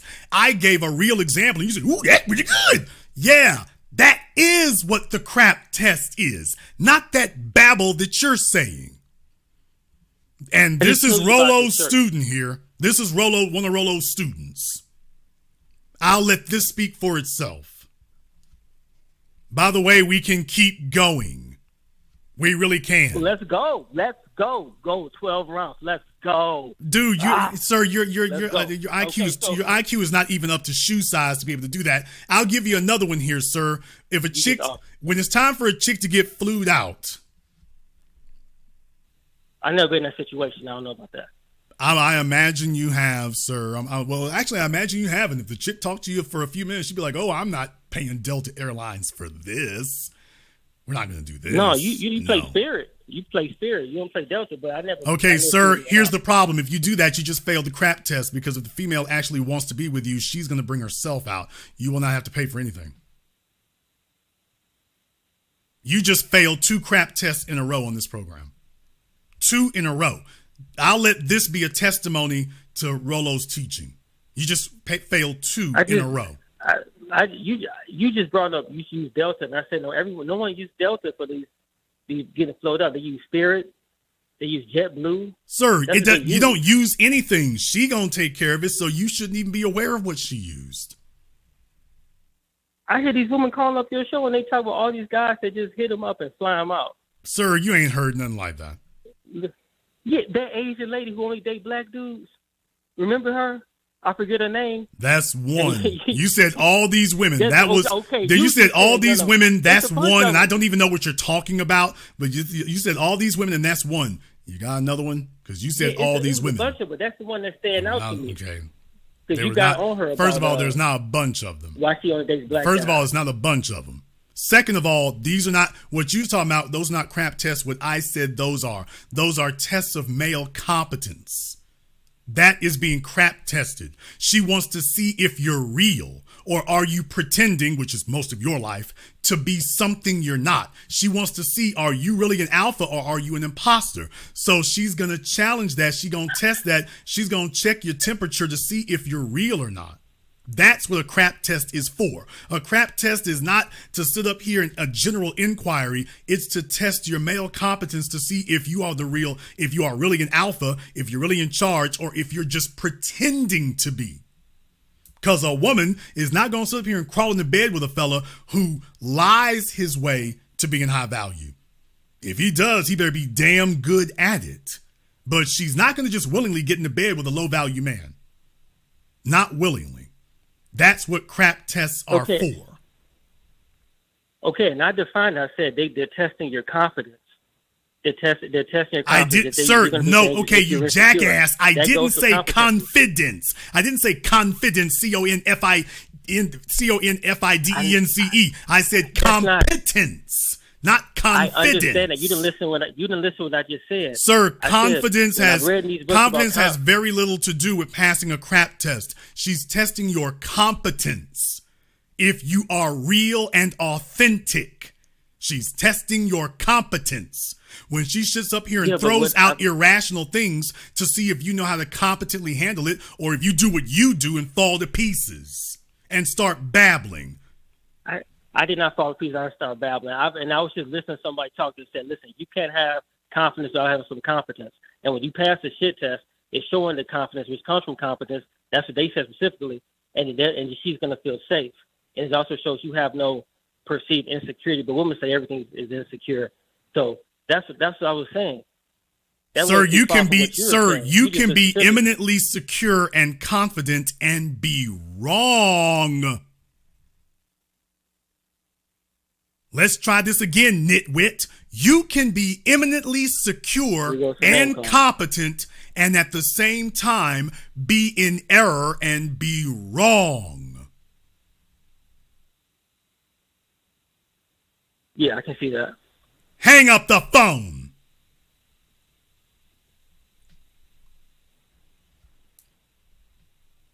Get off the phone. You've embarrassed yourself, your mother, your third grade teacher, your Sunday school teacher. I didn't embarrass anybody. You misconstrued everything, and I said some things that weren't far off base at all. You have embarrassed your entire genealogy and gene pool. Now he won't stop either. Yeah, sure. What else did you learn? What else did you learn from Rolo? What else did you learn that you didn't know before 3 years ago? Yo, he brings up Dr. David Buss, like he brings up Scott Galloway all the time. He brings up Dr. David Buss. And he talks about alpha fucks beta bucks and the alpha widow thing. You did not know that was the way women operate before 3 years ago. You needed Rolo Tomasi to tell you that 36 months ago. No, I was gaslighted my whole life.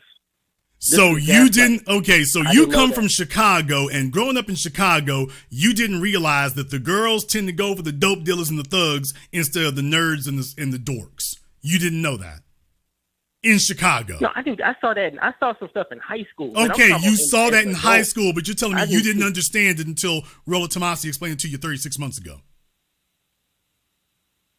No, not I understand more as an adult. Because I see what the women date from 16 to 26. Chicago? It's not who they start focusing on in their 30s. Which side of Chicago are you from? I'm from the South Side. South Side? But I don't live there. South Side, y'all. He claiming South Side, y'all.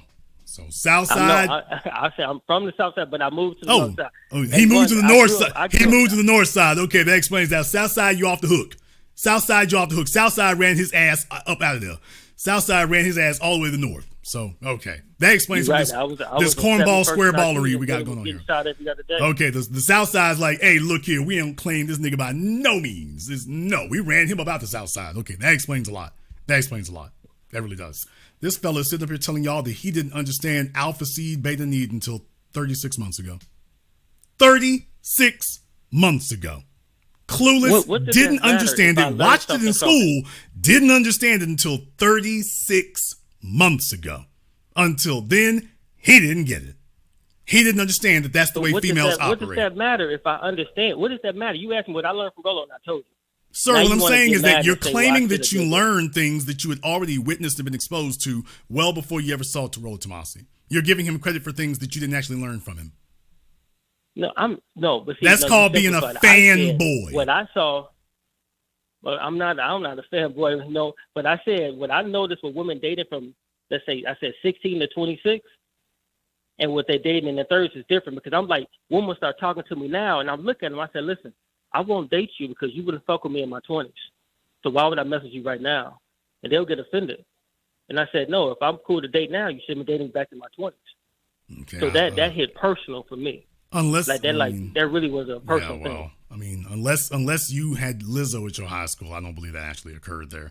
But alpha seed, beta need, you claim you learned that from Rolo. Okay, and give me one more that you learned from him that you didn't know 36 months ago. Now that we've proven you actually did know this well before 36 months ago. Here we go, the alpha widow thing. I didn't know about that. So I'm named after a guy my mom really wanted. And so my father's named after a guy my grandmother really wanted. And so I didn't realize that these men get married to these women who don't really want them.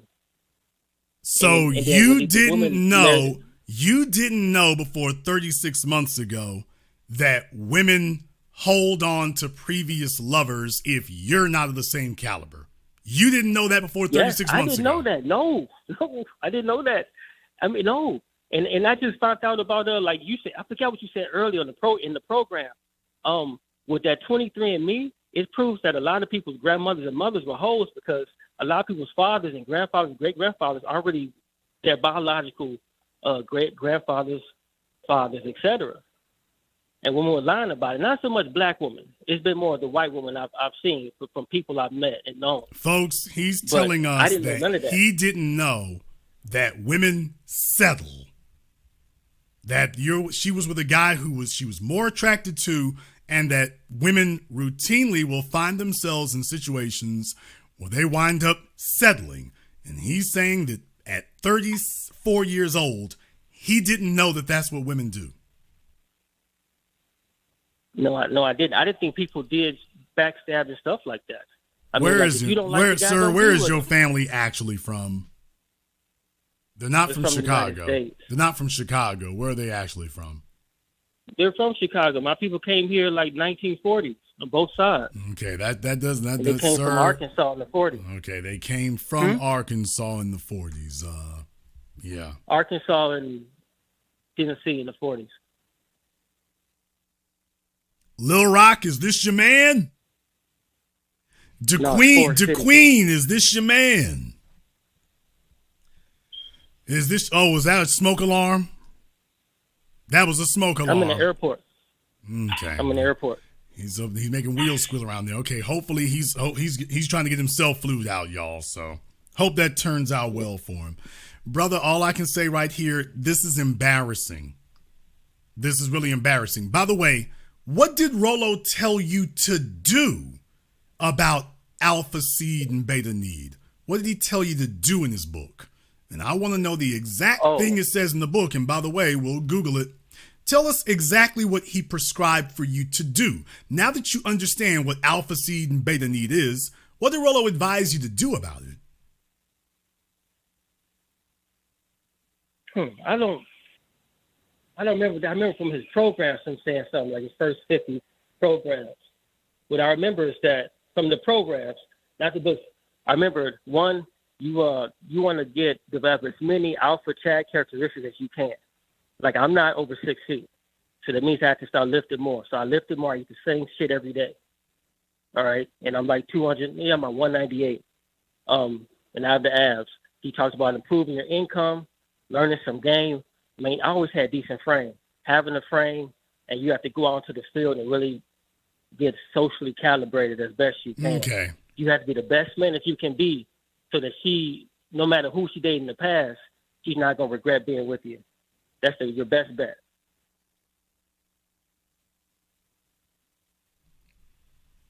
So in other words, you're telling us that he gave you a his advice was to give you a Cliff Notes version of become an alpha yourself. Even though, by the way, one more thing, you said he told you to lift weights, correct?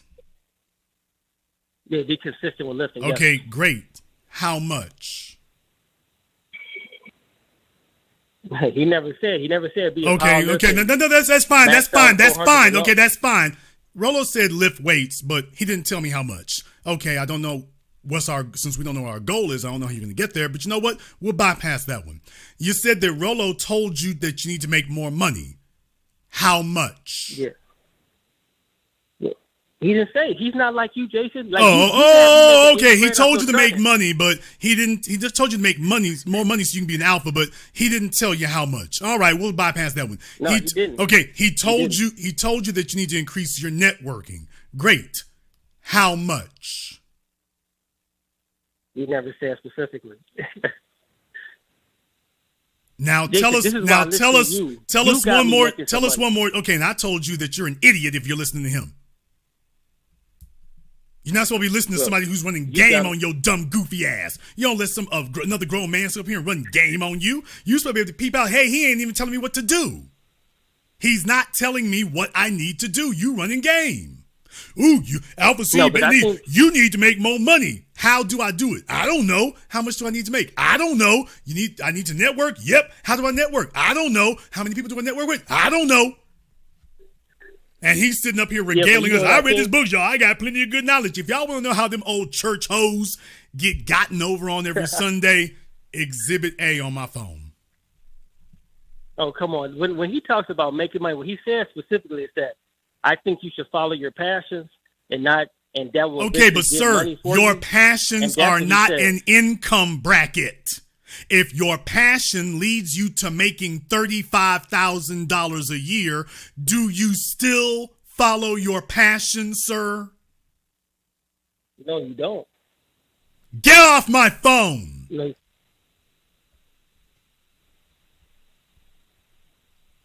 Hang up the damn phone.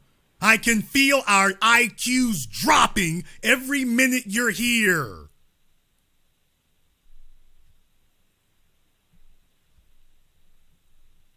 The more we let him speak, the more the collective intelligence of the room plummets. Hang up the phone. Go change that smoke alarm battery. Let me go ahead and send him on his way. I learned plenty from Rolo. I learned plenty.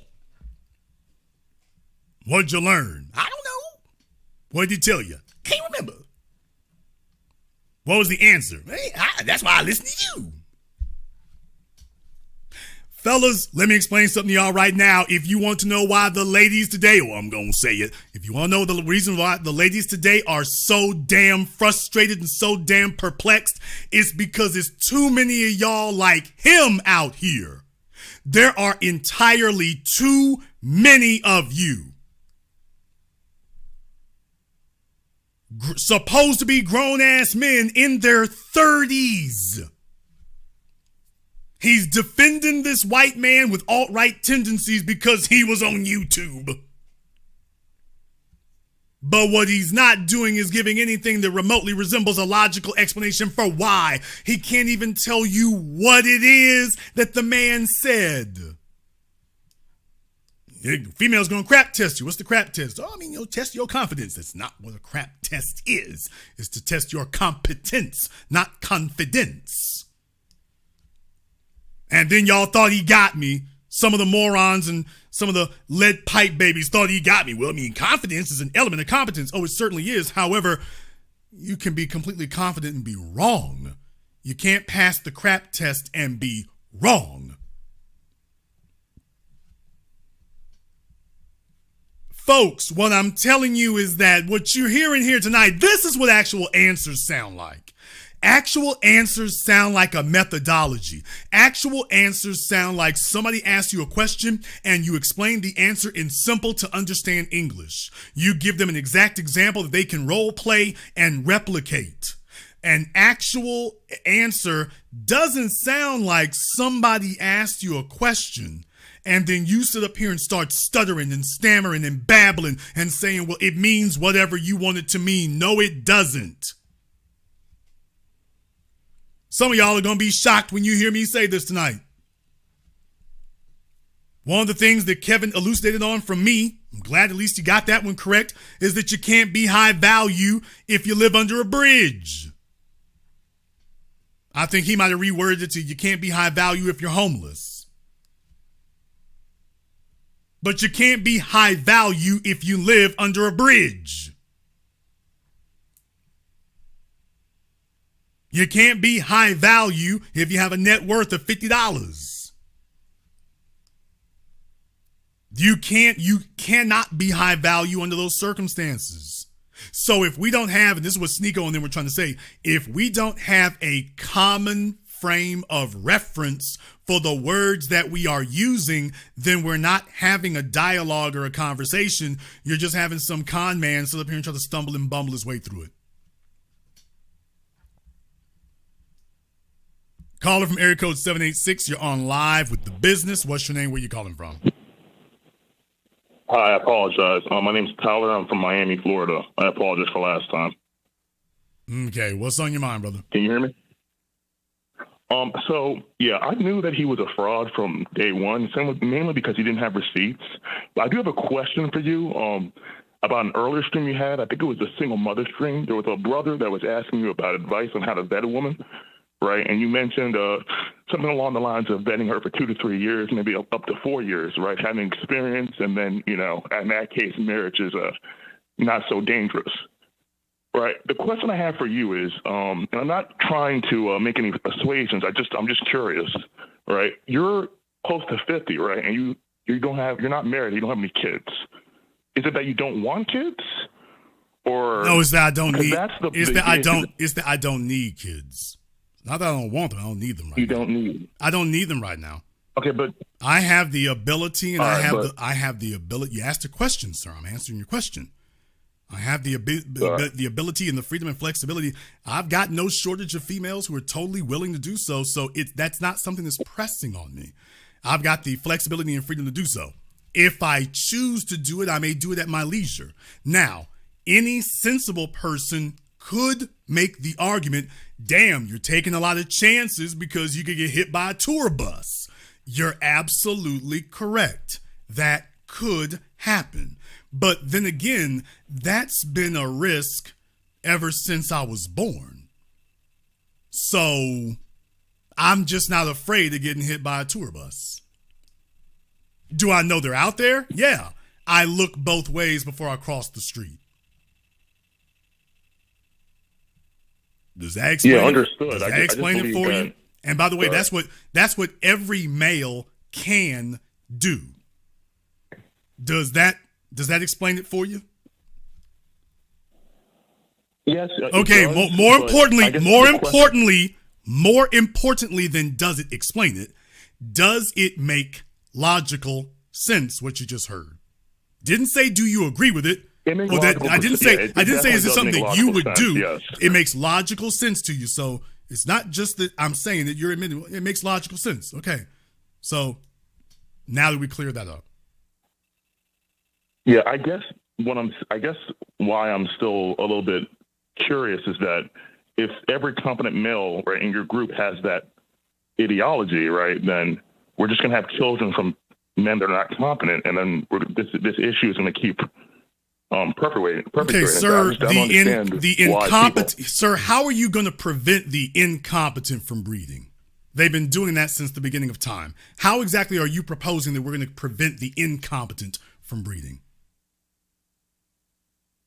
Well, I don't think we can prevent that. Okay, but the implication from your sentence was that somehow if the competent flood the zone with kids, then that's going to outweigh the incompetent. Well, yeah, that's kind of the reason why I'm against abortion, right? Because I believe that once, they did abortion, they did that to lower the black population, so that way we have less of a voting group. Before we were the second highest population, and now we're behind Hispanics. Okay, but the bottom line is I can show you a bunch of competent academics who agree with just about everything that's negative towards us. Highly intelligent, highly accomplished, in many cases, very competent, and agree with everything that's negative for us. Clarence Thomas is a competent lawyer. Clarence Thomas is a competent legal professional. Clarence Thomas is a coon and a traitor.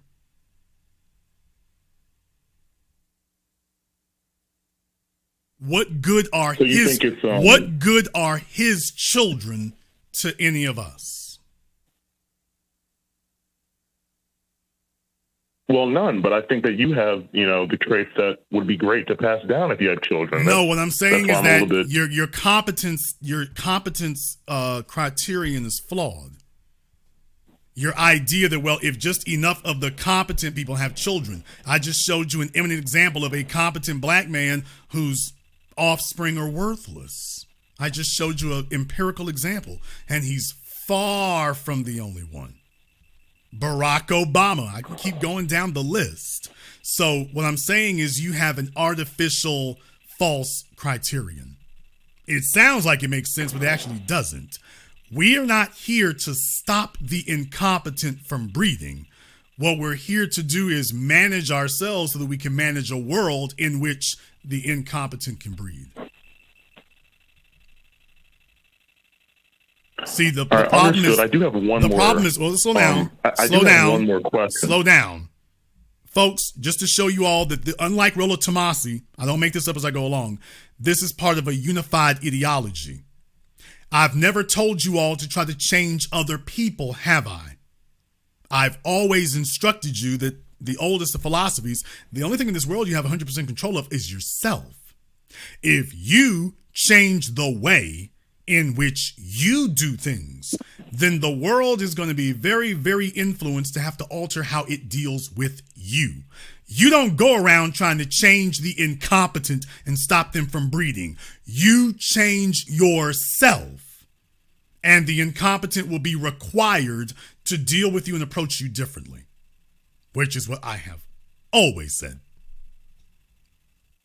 And that, ladies and gentlemen, is what a unified ideology sounds like.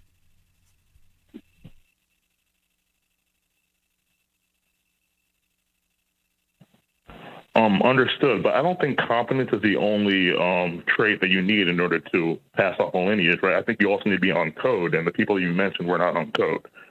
So if you have competence and you're on code, then I think you're a great candidate to produce prodigy that would, eventually help our numbers, and then would eventually help us, right, get more things done. I think essentially it is a numbers game, and if we have more numbers of people who are on code, then we're more likely to get our goals accomplished. Absolutely, sir. But if those people who are on code don't have resources, what are they going to do? Yeah, I understand. What I'm saying is that you need to be both competent and be on code, which you have both traits. So that's why I'm a little bit perplexed. Folks with resources can influence the incompetent. They do it all the time. What do you think the white government does? Folks with resources rule the incompetent. The incompetent don't have resources, by definition. The incompetent don't have resources, by definition.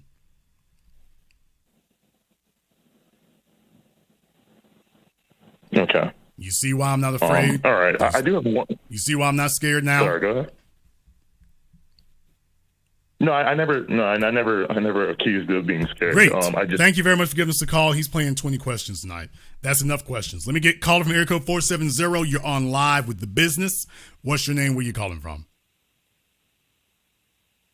Hey, Mr. Jason Black. This is Mr. Bolden calling from Smyrna, Georgia. How you doing? All right, Mr. Bolden, what's on your mind?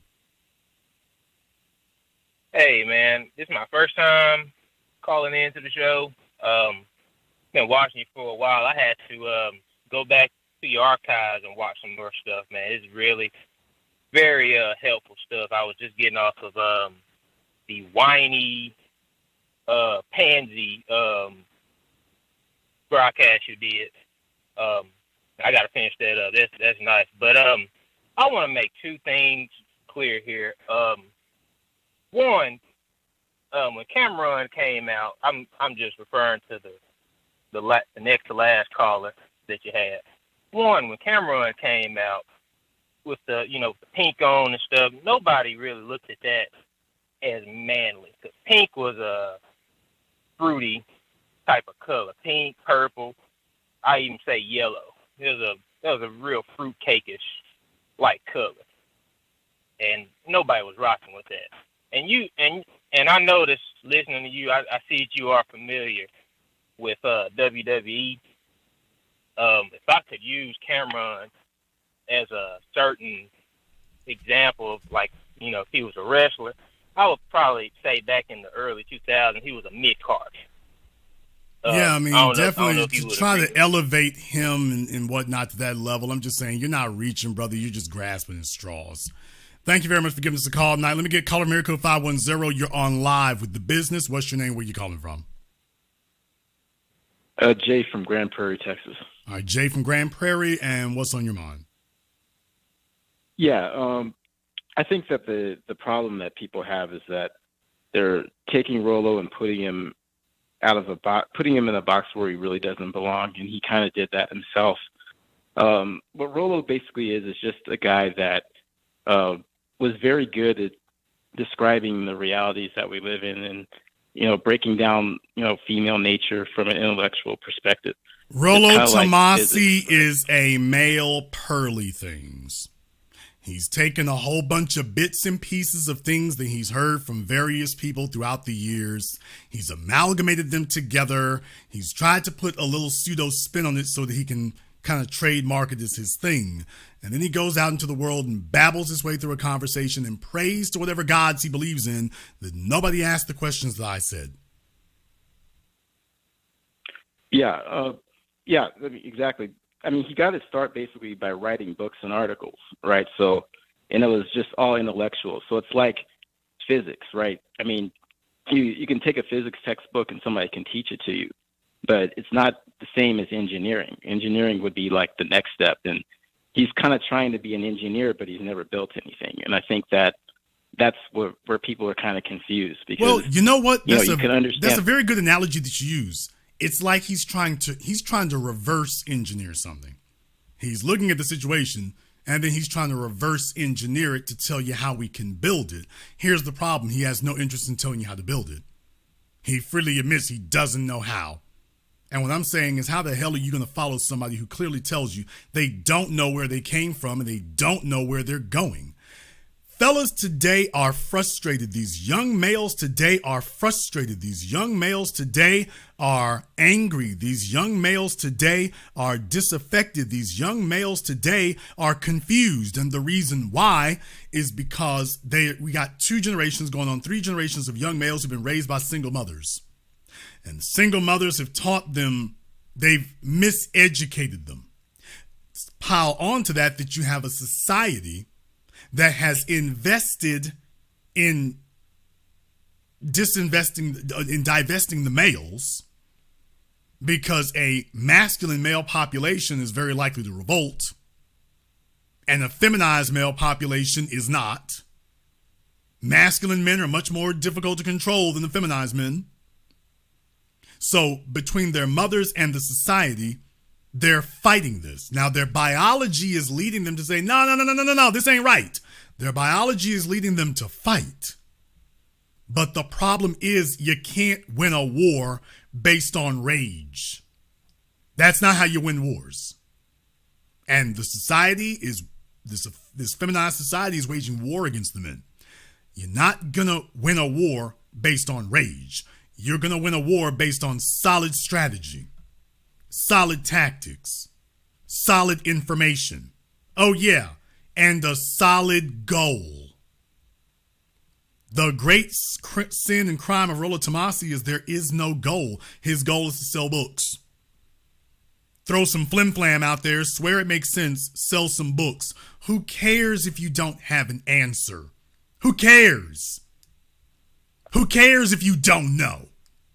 Who cares if you continue stumbling over yourself? You'll be a muscle-bound geek with making $150,000 a year, and the females will be steamrolling over you.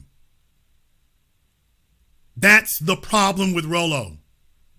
If we can't all agree on what an alpha is, we're dead. If we're all going to sit here and talk about being red pill, we all have to have a very clear, shared definition of what being a red pill is.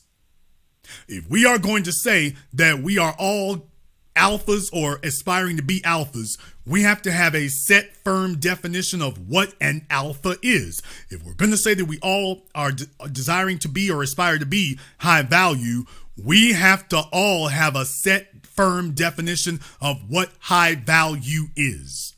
Maybe we can quibble about some of the nuances, but the general broad strokes have to be solid. Gotta be. They have to be. If they're not, then all we're doing is babbling at each other. Once we've got those words with firm definitions, we then have to say what you gonna do with it. And the first order of business is, I tell you all, Rollo doesn't know what an alpha is, which is why he never could talk about it. He was scared of me, because I can tell you what an alpha is in one word: power. You cannot be an alpha if you do not have power. Period. And there's what your job is to try to be powerful on as many levels and strata as you can. That's how you become alpha. Otherwise, you become a beta or a what I call professional alpha. You're an alpha at your job, but your woman steamrolls and walks over you at home. You're an alpha at your profession, but everybody else in society is able to push you around and have their way with you. You give money to people who don't need it because the family's nagging. Your kinfolk are nagging. You're dating somebody you shouldn't be with because she jumped on your back and hung on you till you gave in. When the guys out here are upset and angry about the fact that they see themselves that they don't have the choices among females that they wish they had.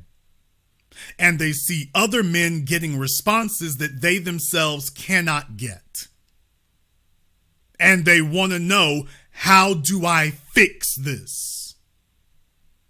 Because I'm out here in the world where there are guys getting what they want, exercising power, choosing the cream of the crop, choosing the females they want, and I'm just stuck with whatever I can get. How do I get the same results that guy's getting? How do I get his results? And what Rollo implies is that he's educating all of these young men on how to get the results that those guys are getting. That's what he's implying. If you buy his books, if you listen to him, you're going to learn female nature. Well, he's implying you're going to be able to get those results. That's the problem. You can read his books to the end of your life. You'll never get any results out of it. First of all, most of his specious information to begin with. But second of all, even if it was useful information, he's outright telling you, I can't tell you what to do with it. Let me explain to you all what it means. When you come here and talk to Jason Black in the Black Book, what does it mean, Jason? You said that you're here to teach us about power. Once I've got power, what do I do? The first thing I would tell you here is you can do whatever you wish to do with it. But first and foremost, everything needs to recognize what you got. You get your income together and your credit score together so that when you do business with other people, other men, other institutions, financial institutions around the world, wherever you go, you're not financially weak. You're financially strong. Therefore, the banks, business people, other serious folk, they take you seriously. You become strong intellectually. So that way the schools, academia, other business people, folks that you talk to will take you seriously. And more importantly, they'll be more afraid to cross you. Because they understand now he's not intellectually or mentally weak. being physically strong, should I say physically capable, you should have it in your mind that at least half the population, if you got into a fist fight, you're not going to just get washed. And then when it comes to women, because women are a key metric in whether or not your alpha code is up to par. They are a critical metric.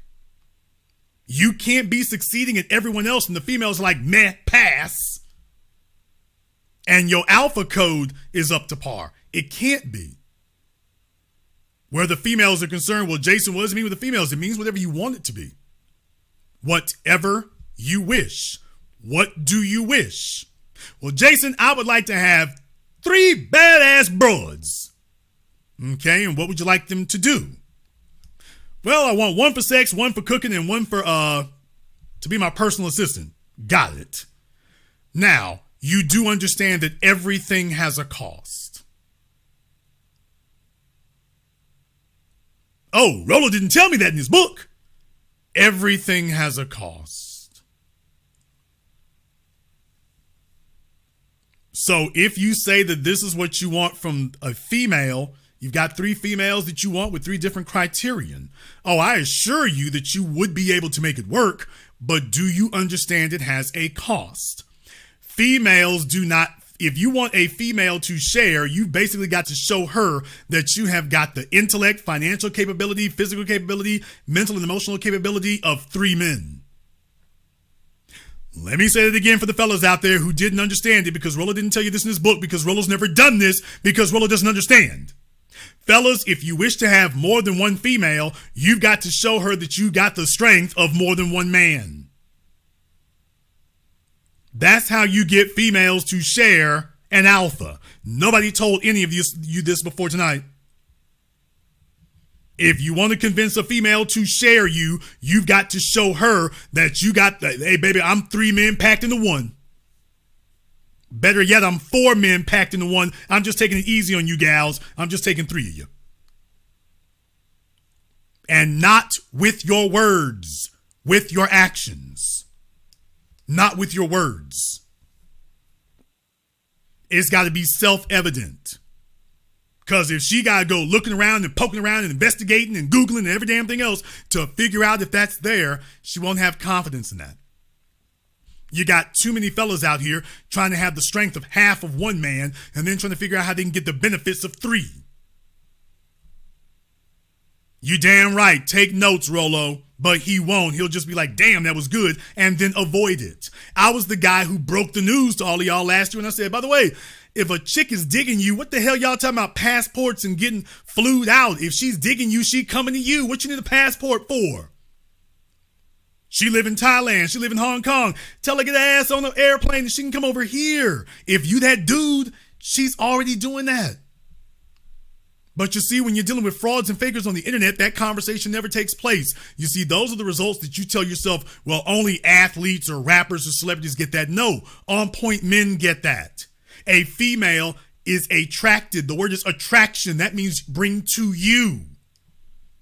And if you're an on-point man, she is attracted to you. Your job is to erase the doubts that you're on point. And then from there, make it very clear that she shouldn't take you for granted. That's the uncertainty.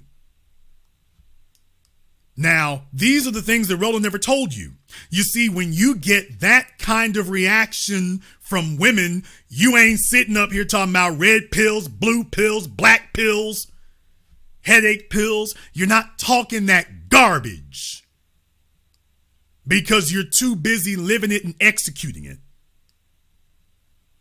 But you can't execute what you don't know. What you want is genuine acquiescence and attraction from females. That's what you want.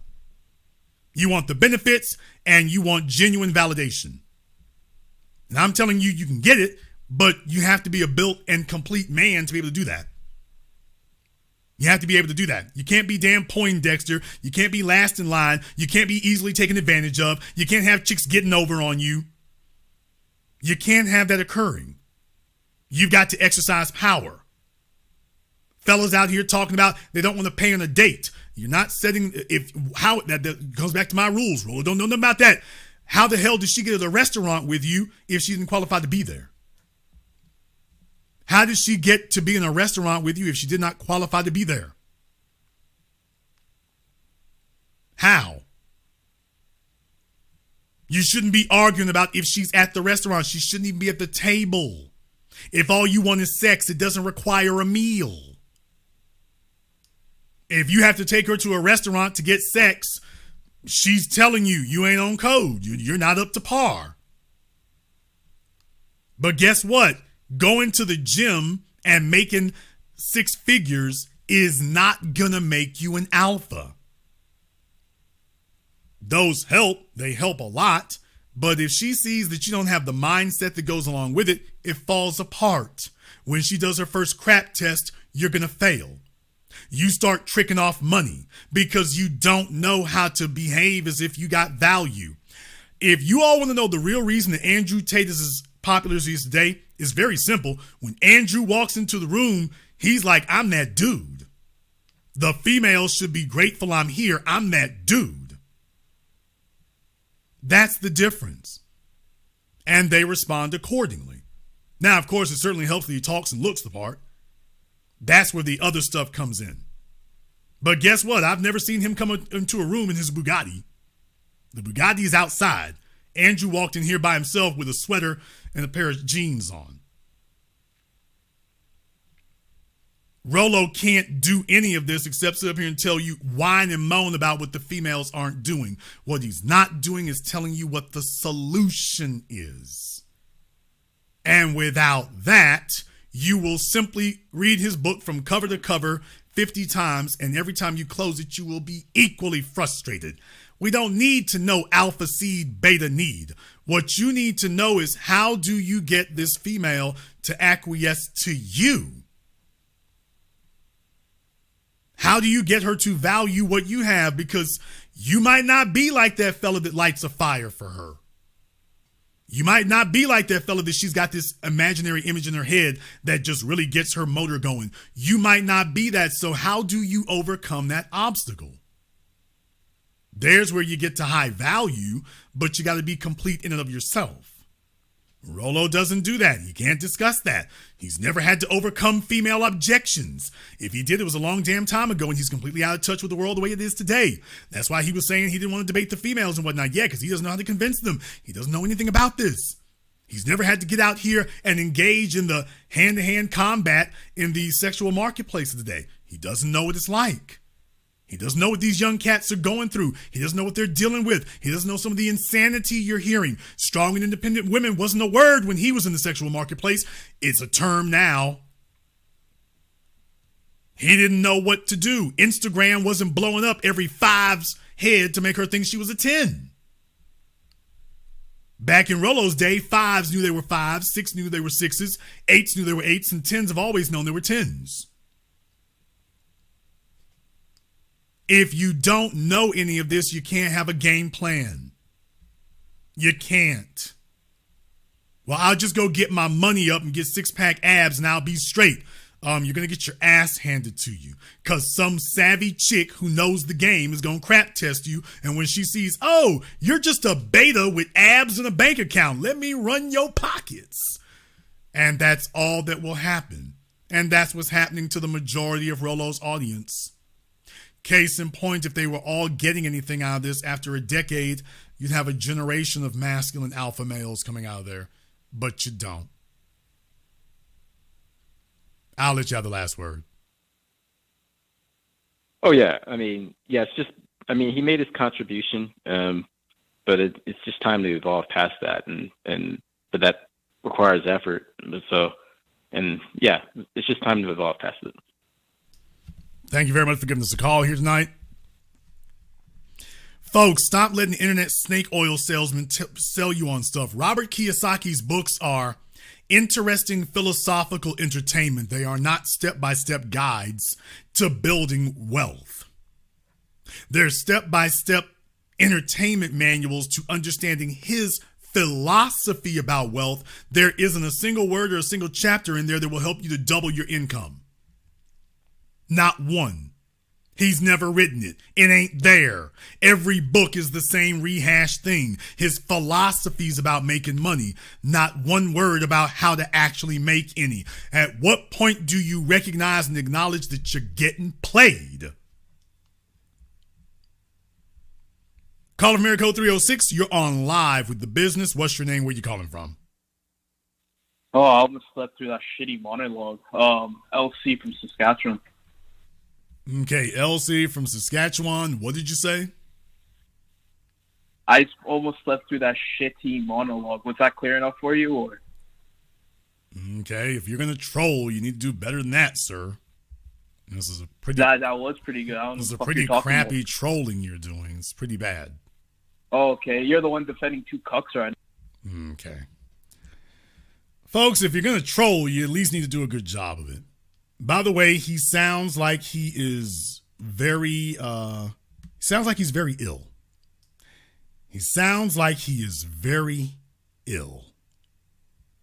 I certainly hope that somebody knows who he is and where he's at so that they can go ahead and maybe do a wellness check. But he sounds like he's very ill. So if anybody knows a guy in Toronto, if you know his number or whatever, give him a call and let him know. It's like, hey, man, we were worried about you. I hope somebody finds his number. I hope so. He needs a wellness check. So I just hope somebody finds his number here. It's just, look, you can disagree or whatever. That's fine. Go ahead and do that. Go ahead and do that. But if you're going to troll and stuff, now I feel like, okay, you're not very well. So I sure hope somebody finds his number. I hope somebody finds his number and maybe does a wellness check. Maybe we'll see. Hopefully we can get him some help on that. All right, let's go ahead and see if we can get next caller at 757 area code. You're on live with The Business. What's your name? Where you calling from? Brian from Virginia. All right, Brian, from where at in Virginia? Norfolk, Virginia. Okay, sounds like you're masturbating with the phone, brother. What's on your mind? Well, I was told to call in about is this the 70s, because apparently, I thought it was supposed to be men in here, so men should be able to wear whatever they want. Okay, I don't know if you're a man. Correct. I don't know if you're a man, so we're not clear if there's men in here. We know about us. The jury's still out on you, so I don't know. We'll find out if you're a man, but the jury's still out on you. So you're right. You thought there were. You're correct. There are. I mean, you can't be an adult. There's men in here. There are men in here. We're certain about that, except you. We're not sure about you, but let's find out. So pink is gay, purple is gay, all this extra stuff, that's gay. It certainly can be.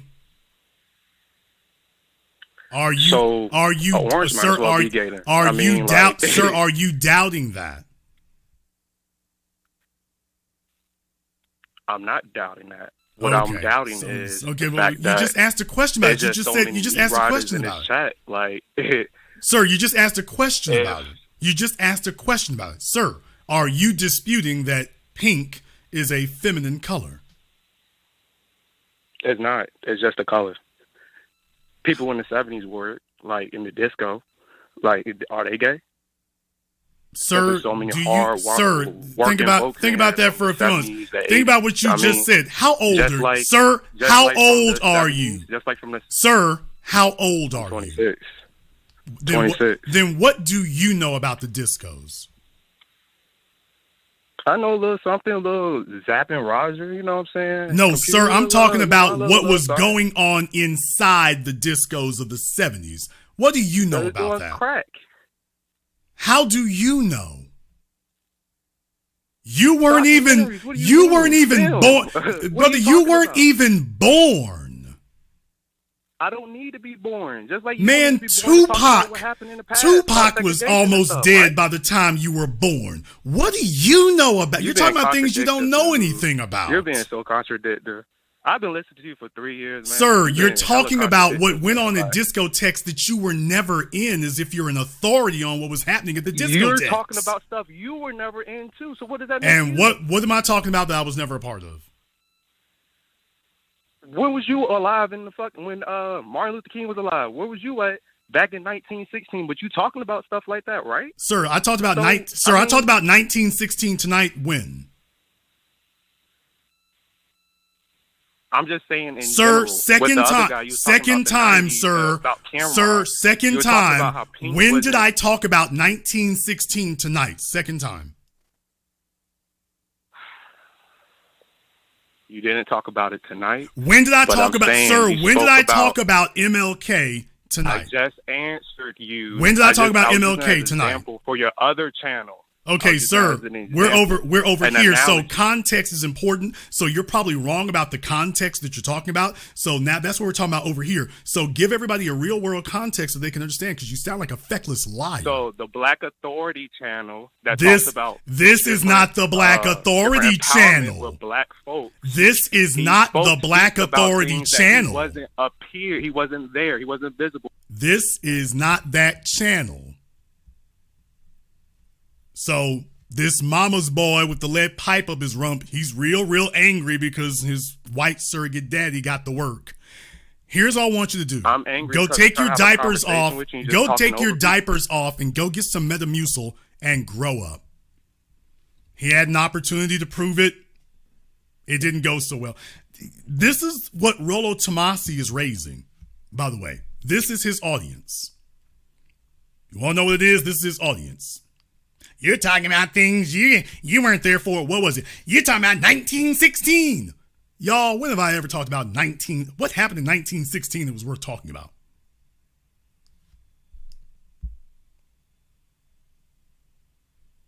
What in the world is 1916 worth talking about? They're calling up tonight, and this is being Rollo's audience. Rollo has gotten away with making things up as he goes along on such regular basis. This is what his audience does now. They just make up everything. When you call them out on it, they just, I ain't saying it's like that. I'm just saying it could be. This is Rollo's audience. Do you see why we should have stopped this years ago? We should have stopped this garbage years ago. 26 years old, trying to tell us what folks were wearing at the discotheque. 26.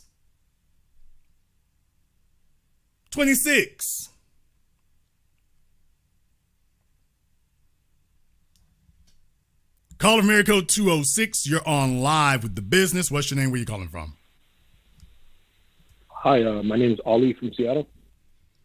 Okay, Ali, and what's on your mind? So I just wanted to talk about how, a lot of these red pill content doesn't really serve no purpose. There's no real agenda. There's no real goal. It's just a bunch of, incels who basically, came together online to get like a platform. And so for them, it was inevitable for it to fail because there was no clear agenda. There was no goal. And, it's just a bunch of people who are just bitter towards women and bitter and just in life. And so what do you think in terms of like other, movements or things that will happen online based on, the end of the red pill? Okay. I'm not quite sure what you're asking. Try again. I'm saying, like, what do you think of in terms of how the red pill is just no clear agenda and just no clear goal? Like, what do you think about that? Well, that's what I've been explaining here tonight, is that all it really does is cause confusion. It's not explaining anything. It's not doing anything. It's not making anything happen. It's not, setting anything off. It's just a bunch of guys making money off of dudes. A bunch of older fellas making money off of a bunch of naive, unknowledgeable, impressionable younger fellas. The problem with guys like the nitwit who just got off the phone, he's 26 years old. He's never been anywhere. He's never done anything. He's lived his entire life in front of a cell phone. He has lived his entire adult life in front of a cell phone and a computer screen. He hasn't actually gotten out into the world and tested these things. He hasn't actually gotten out in the world and lived these things. So he's particularly susceptible to what would seem to be credible people selling you something on the internet. That's the problem. He's particularly susceptible to this kind of suggestion, this kind of programming. And now you got whole generations of them. They haven't done anything themselves.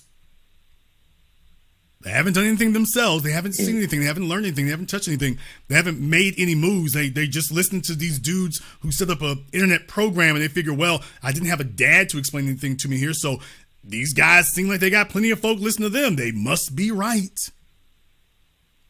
And meanwhile, that's not even the way YouTube's algorithm works. YouTube's algorithm does not promote you because you are correct. That's not why YouTube promotes you. We wouldn't have such a thing as clickbaiting if YouTube promoted you on being correct. Yes, in the chat room, you had a grown man, or at least he's semi-grown, somebody's mama's boy, called up defending the color, men wearing the color pink. Think about that for a minute. He'll wear the color pink and then figure, why come the females don't like it? They wearing it too. And the thing is, he doesn't know. When you hear some jackass tell you, well, Cameron wore pink. Cameron is an entertainer. Cameron's job is to not wear what the general population is wearing. He would disappear. That's the whole point. Take a look at what Michael Jackson wore. Take a look at what Beyonce wears during her concerts. They are entertainers. Their job is to not wear that. Some dumbasses in the chat room talking about Bret Hart and Jesse Ventura wore pink. First of all, they were not paragons of masculinity. Second of all, they're on television. In professional wrestling, there are certain colors that pop. And if you are unfortunate, and Vince McMahon, who, by the way, we know Vince McMahon runs the WWE, gay tendencies. Yeah, Vince McMahon, you got it. So you just made my point. Some of y'all just need to fall back and just go get a book and learn. Vince McMahon, I mean, everybody knows the deal about him. If you don't, you need to go Google it. No shade. Everybody knows the deal about Vince when it comes to being homosexual. Okay. No wonder a bunch of folks there were wearing pink. He's the boss. So to the folks, idiocy reigns. But the bottom line is these are a bunch of young fellas who are highly impressionable. They don't have any solid figures in their lives. No authoritative figures who are accountable to them for the things that they say. They're not accountable. They don't go back and make sure these guys are accountable, so they're just being fed a bunch of false information. But then they learn how to popularize it and turn it into a gang. So you end up defending it like a religion. It doesn't have to prove itself. It just has to be there. But it doesn't actually have to prove itself. Gotcha. Thank you very much for giving us a call. Let me get caller Miracle 405. You're on live with The Business. What's your name? Where you calling from? Hey, what's going on? This is Chef Bay out of Dallas, Texas. Okay, Chef Bay out of Dallas, and what's on your mind? Hey, man, I'm going to keep it quick. One, if the delusional aging females have to, take a dive in their lives and later in their lives, then these red pill niggas need to go ahead and take a dive just as well. They're just as delusional. A lot of times what I find is crazy that people like you who have money, affluence, knowledge, information, when you go and you talk on your platforms or when others come on here to talk to you who follow these ideologies of this red pill, they give you so much animosity and trolling. And it's the same thing met in other chat rooms and other panels just as well. And I find it ironic that the people who can actually teach these people something, they don't even want to learn it. Well, because what you've entered is an area where they are emotionally invested. That's the difference. They are emotionally invested in what they've been listening to all this time. This is the only thing they've known. These folks have done a very good job of inculcating them into community because they all have similar experiences of failure. And so you've got some guys sitting up here reassuring you that it's not your fault. It's that there's something you didn't understand. And if only we can educate you about what you don't understand, then you'll be okay. And that's basically what they're doing. If we can just get you up to code and up to speed on what you don't understand, then it'll work for you. Then it'll work. But other than that, the missing element was you didn't read our book. You need to read The Rational Male, or you need to read the Unplugged Alpha. You need to subscribe to our course. You need to come to our seminar. They hate me because Jason Black's like, hey, I ain't selling no seminars. I ain't selling no books. I ain't selling no courses. I ain't selling no seminars. I ain't selling no books. I'm not doing that. So they hate me because I'm busting their hustle. Then I'm pointing out where the holes in the game are. Hey, fella, you talking about high value, rational male, alpha male. You talking about all that, and then telling dudes in their 20s to get a damn vasectomy and then won't stand by your damn words. Just because you feel like you've had one doesn't mean the rest of the population needs to. That's the problem. So once you get somebody young, it's kind of like the iPhone. The iPhone was a first mover product. A first mover product tends to be able to get people to emotionally invest in it. Not because it's the best, but because it was the first. Not because it's the best. So these guys are responding the way they are because they're emotionally invested in this. Because it's not like they've gone out into the world. Look, these fellas would learn a hell of a whole lot more if they would invest 6 months into just walking up and speaking to a random female once a week than they ever will listen to Rollo. They would learn a hell of a whole lot more if they actually did that. But the reason why Rollo and Richard and all these other people can sell these books is because this is what I'm teaching you all. Books are theory, not practice. They're theory. Is sitting in a classroom. Rollo Tomasi is some geek in the classroom looking out the window at other people's lives and trying to extrapolate from there what it means so he can write it down and try to help you apply it. He's not a guy out here getting in the world, throwing elbows, making moves, and learning how this works. I taught you all, if you want to get your money up, the formula is very simple. Can you turn $1 into $2? That's a concept a male can wrap his head around. Lifting weights, you all understand that more or less. Don't be a coward, you understand that more or less. Making more money, these are some character traits we need to get involved there, but the basic concept is, can you turn $1 into $2? Can you double your income every 24 to 36 months? Do you have the drive and the desire to be able to do so, or are you resting on your laurels? Jason, what is hypergamy? Rollo Tomasi and friends told me that hypergamy was a woman wanting to date up or marry up. Well, yeah, sure. Nobody wants to marry average. Jason, why not? Rollo Tomasi can't tell you all what average is. He doesn't know what the problem with being average is. I do. The problem with being average is that the average male is struggling. That's the problem with being average.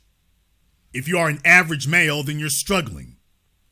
And the female takes a look at you and decides to herself, do I want to be with struggling? Rollo doesn't know this. He never did. He doesn't understand the socioeconomic stratas.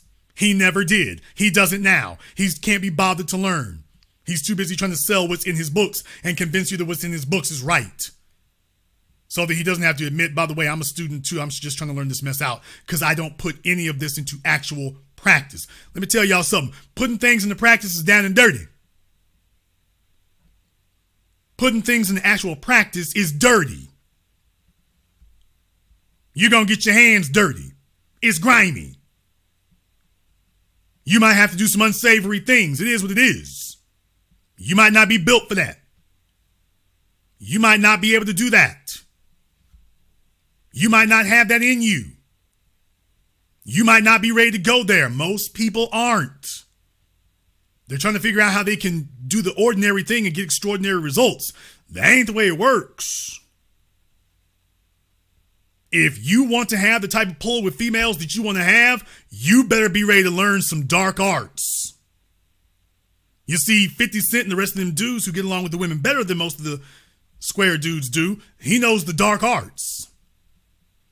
He might not be as articulate as you, or as learned as you, or as erudite or articulate, but he knows the dark arts when it comes to them.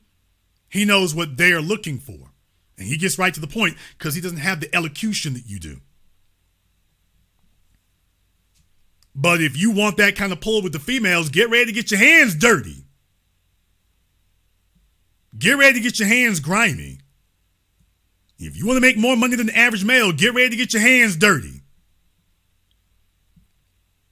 If you want to have mastery of these things, if you want to beat out your competition, beating out your competition is not a damn foot race. Beating out your competition is a blood sport.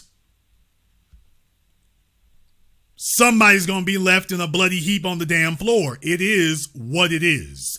And guess what? The females really don't give a damn. She ain't the one fighting. Rolo's not going to tell you this. Him and Richard Cooper talk about finish lines. It's not a finish line, it's a finishing bell. You're going to knock him out or he's going to lay you flat. One or the other. You're going to overcome her objections and reservations, or you will go home alone. Simple as that. A passport will not save you. If you are not above, even if you go to Thailand, you better be above average, the average dude over there. You better be above the average Thai dude. If you're going to Brazil, you better be above the average Brazilian male. Them chicks ain't sitting up here hanging out with just the average dude. Even when you get there, if you want your choice among the females, you must be above average when you get there. That's what these guys are relying on, currency exchange rates and not actual productivity. They're losers in America. They want to go someplace where the last 2 world wars and the exchange rate gave them an advantage. This is what happens when you rely on the rational male. You start talking garbage like get your passports and go do some third world pimping. That's what you start doing. You start doing that and it falls apart. I tell you what other people do not want to say to you. And I don't say it from a disrespectful manner because I say it in front of the females just like it is, and they will nod their heads. Women want a man who exercises power. She wants a man who exercises power over her.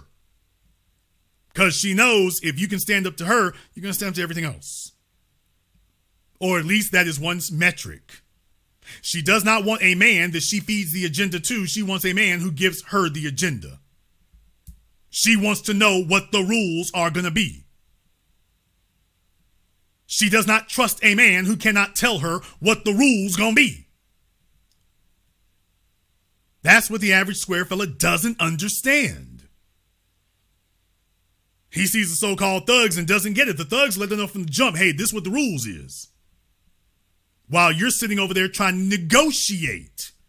And as soon as you start negotiating, she loses all desire for you because what you're telling her is, I don't have an agenda. Can you give me one? Even if it comes to sex. If sex is the agenda, she wants to know, okay, what are you doing here? The average fellow, when they talk about pickup game and stuff, he's being taught how to be evasive about that. He's being taught, don't tell her that's what you want. The real problem is that if you're such an attractive piece, it should be self-evident. That shouldn't be something that you have to haggle over. You're haggling over it because you have gaps. You're going out and buying books because you have gaps. You're relying on theory because you're scared of getting in the world and getting your damn nose bloody. You're going to have to get out there and talk to some females and experience and navigate rejection. So that you start running the program over and over. You all do understand that that's AI, right? AI is not programming in the correct thing the first time, because by definition, you wouldn't be learning. AI is all about making 1 million mistakes. Yep. In a row. That is how artificial intelligence learns, by making 1 million mistakes, 1 million dead ends in a row. After those 1 million dead ends, it's perfect. It won't ever make another mistake again. But what you've been taught, because you've been coddled, not you personally, but the red pill baby boys have been coddled to think that they need to avoid discomfort, avoid mistakes, avoid rejection. So they pick up a book that promises them that if you learn my 5 easy pickup lines, you can avoid the discomfort of rejection. They come and talk to Jason Black, and I teach them rejection is not something to avoid. Pain and discomfort are not something to avoid. They are something to learn to manage, not something to learn to avoid. Your attempts to avoid discomfort is going to leave you useless. Because a woman is looking for a man who got a few scars. A woman is looking for a nigga with an edge. I said it. She's looking for a fella with an edge. Oh, now don't get me wrong. She'll take a little beta who ain't got one. She'll take him, but she's going to take him for all he's worth. She's never going to value him. She's looking for a fellow with an edge because if you got an edge, that tells her you've been through some things. If you've been through some things, you can lead her through some things. That's what having an edge means to a woman. You can't interpret it the way it does to baby boy men. To a woman, a fellow with an edge is saying he's been some places, he's been through some wars, he's been through some things. He's qualified to lead me through some things. That's what she's looking for. You've been taught that that's your enemy. Rollo gives you a book and tells you that's the enemy. Rollo ain't been through no wars. He doesn't know. His book of theories has never been tested. He's never gotten out and proven it. But he's sure willing to sell it to everybody else. And all you're going to have is a bunch of fellows who are going to have a bunch of useless books on their shelves, when in reality, what they were missing was getting off their ass, going into the real world, taking some chances, and not being afraid to get knocked on their ass. I'll let you have the last word. Yes, always an honor speaking with you. And that last part is like the pinnacle of starting business. You know, I mean, you're going to have to get knocked down, drugged down, finances, crapped on, everything. And then eventually you're going to come up. As long as you stay consistent, you know, deal with the failures, learn from them, come back. I mean, they're just teaching moments. I told people in the past, all my failures that I, you know, went through in business in the past was just me paying for education, just like y'all pay for in the college. I just had to go out there and get it a different kind of way. I wish, we all wish our first thing would have blew up and we made millions of dollars, but it doesn't always happen that way. And so you have your scars, you come back and you have you make a triumph at the end. And some of these niggas don't get that, and they just want to sit around and doom and gloom all day and not get the women. And I'll say one last thing: black men probably experience it more in America because, you know, black people are at the bottom of the economic rung of the ladder here. So if our women are not going to change what they want, so what it's the same as what other women want here in America. So we as black men, I mean, we're going to have to start pulling ourselves up from an average of 40K to start getting to 60, 70, 80, 100K to where we have a little bit more of a power dynamic. But other than that, man, I appreciate it. Women are the same around the world. The biggest lie being circulated right now is that there's some magical enclave around the world where women are different. Women are the same around the world. They want the highest value man that they can get. If they're in the village, they want the highest value man in the village. Women are the same everywhere. Thank you very much for giving us a call. Let me get caller from area code 714. You're on live with The Business. What's your name? Where you calling from? Hey, what's up? My name's D from California. D from California, what's on your mind? Yeah, I just wanted to ask two things real quick. The first thing is, what do you think the future is of this whole red pill? It doesn't have one. Movement. You think it has no future? It can't. It's not real. It was just a bunch it's a bunch of made up half philosophies. And what I'm telling you is that half measures never last. The guys who are coming to the red pill are trying to get 10 steps of knowledge, and they're being given 3. Half measures never last. Eventually, it will give way to a more complete formula. Or it will either give way to a complete formula, or it will give way to another movement of half phony measures. One or the other. Yeah, my boy. Right. Right. So do you think like maybe in a year or two it's just going to dissipate out, kind of like Kevin Samuels? No, not in a year or two. No, you're probably looking at you're probably looking at another few years as it slowly grinds into the concrete. And the reason for that is because there are some pretty large channels and some large outlets that are invested in this thing. Now, if they abandon it, then it's going to collapse a lot quicker. If they insist on standing by it, it's going to take a while for it to lose its efficacy, because what they'll do is they'll have to slowly drift away from it themselves. As the hosts of these red pill programs, they'll have to slowly drift away by themselves. But you're already seeing the cracks have formed. It's fatally wounded. Right. And that makes a lot of sense. And the last thing I wanted to ask you really quickly is, what do you think about Andrew Tate? Do you agree with his philosophy? Do you think he's a bozo? Do you think he's a bullshitter? Like, what do you think about him?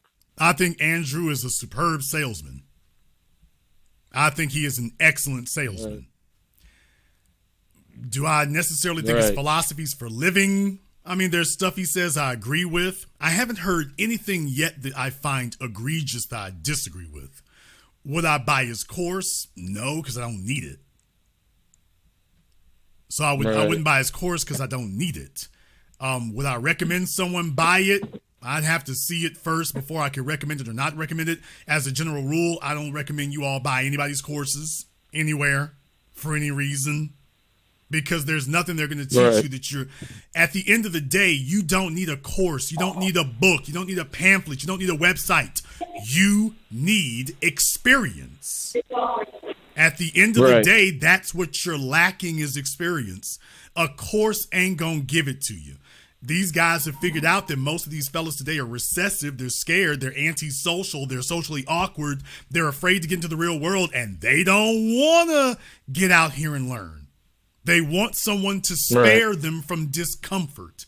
So these guys have promised them, if you read our book, you will learn how to avoid discomfort. And I'm like, no, get out here in the real world, get your nose blooded a couple of times, get out here and learn. Right.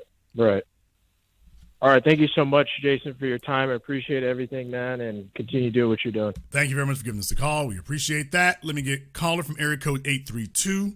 You're on live with The Business. What's your name? Where you calling from? Hey, Jason, this is Lewis. Okay. I don't know if you're on a cell phone, a Moonbeam phone, or if you're on speakerphone. If you're on speakerphone, you need to take it off. Can you hear me? If you're on some weird, wacky cell phone, you need to get off of that or something. Can you hear me? Okay. Sir, I'm not sure if you're on Bluetooth or something like that, but if you are, you need to take it off. I'll give you 5 seconds to get that straightened out, and then we got to move on. Hey, Jason, can you hear me? We can now. Thank you very much for getting your life together. What is your name? Where are you calling from? Yeah, so this is Lewis calling from the Woodland, Texas. Okay, Lewis from Woodland, Texas. What's on your mind? Yes, thanks for the chance, connect with you.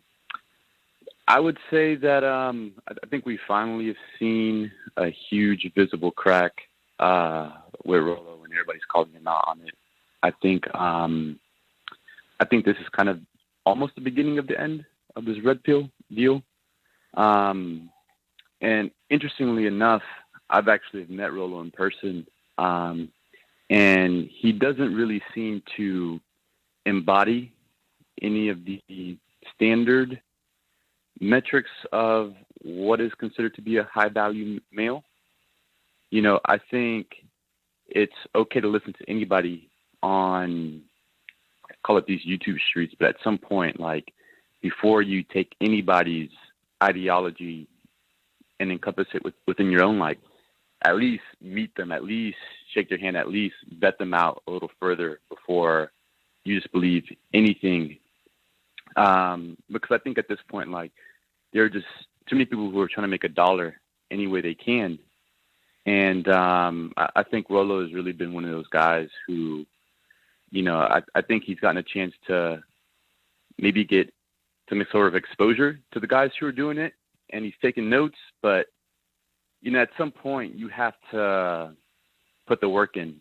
So I appreciate what you were sharing earlier. And, I don't think As far as one of the metrics, like income goes, just makes you strictly high value. Like, I know what it is to make six figures because I've been there, but I have met, and as far as what it took me, it's just being able to make money doesn't make you high value. It makes you high income. Right, exactly. Just being well known doesn't make you high value. It might make you high attention. I bristle at saying high status. But those things alone don't make you that. You have to be the complete package. Everything needs to be. Hopefully, you come as close to being complete as you can. These things need to be in balance. It can't just be lopsided. You got money and nothing else. You got looks and nothing else. You've got savoir faire, a good rap, and nothing else. You can't be out of balance. Thank you very much for giving us a call. Now, it's like being a chick with a great big rear end. I mean, she got a big rear end and nothing else. No, it doesn't work this way. Call of area code 757. I think I've seen your number before already. You told me to call back. Okay. No, I didn't tell you to call back. Call of area code 747. You're on live with The Business. What's your name? Where you calling from? Hey, I'm calling from Laguna Beach, boss. Just checking in with you. I watch your live feed and your stream. Just wanted to see how's it going and stuff. Okay. Well, it goes well. Thank you very much for giving us a call. It goes well. It does. Look here, folks. I said it years ago. Look, I was ahead of the curve on so many things. I've been ahead of the curve on so many things. And now, here we go again. Here we go again. If anyone was wondering, the Tate boys are letting their thoughts be known. Yeah, this red pill thing, its time is come and gone. Some of your manosphere people here, the so-called godfather of the manosphere, yeah, it's not working so well. Rollo Tomasi is over here dropping some other gems like the N-word. John Fitch, who's going to tell me how to choke it out. So, and John Fitch of the UFC, he was going to tell me how to choke a nigga out. John Fitch, who's going to tell me how to choke it out. So, yeah. Yeah, that's your godfather of the red pill. That's your godfather of the red pill right there. All right. I've been saying it for years. Folks didn't want to hear me because it would have busted up their little emotional crutches they were on, but I've been saying it for years, so. The red pill is dead. It wasn't going anywhere. It was a faulty, phony thing to begin with. It's led by faulty, phony individuals who are not leading you anywhere. They're just leading you to another book. They're just leading you to another book. That's all they're doing. I've been saying it for years. I pointed out for years. Rollo was speaking against black folk fighting injustice in the streets after George Floyd. He was right there on it. You listen to the people that he's upset about when he was talking about Ben Shapiro and them he's talking about Ben Shapiro and all these folk from the Daily Wire. He knows what he's doing. He knows who his real audience is. He knows who he's been trying to appeal to. He knows what it is. He gets it.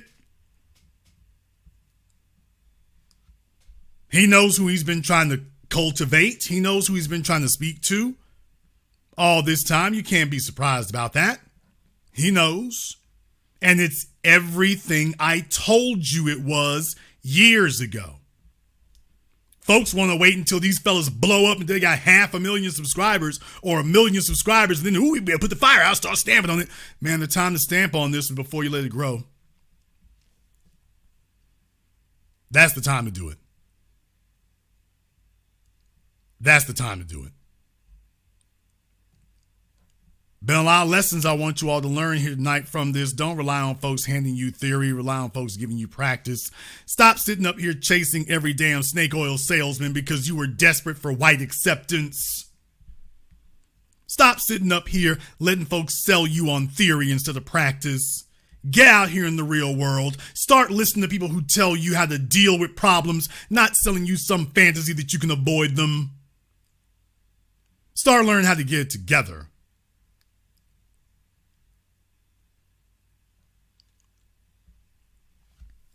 We'll take one more call here. Let me get caller from area code 925. You're on live with The Business. What's your name? Where are you calling from?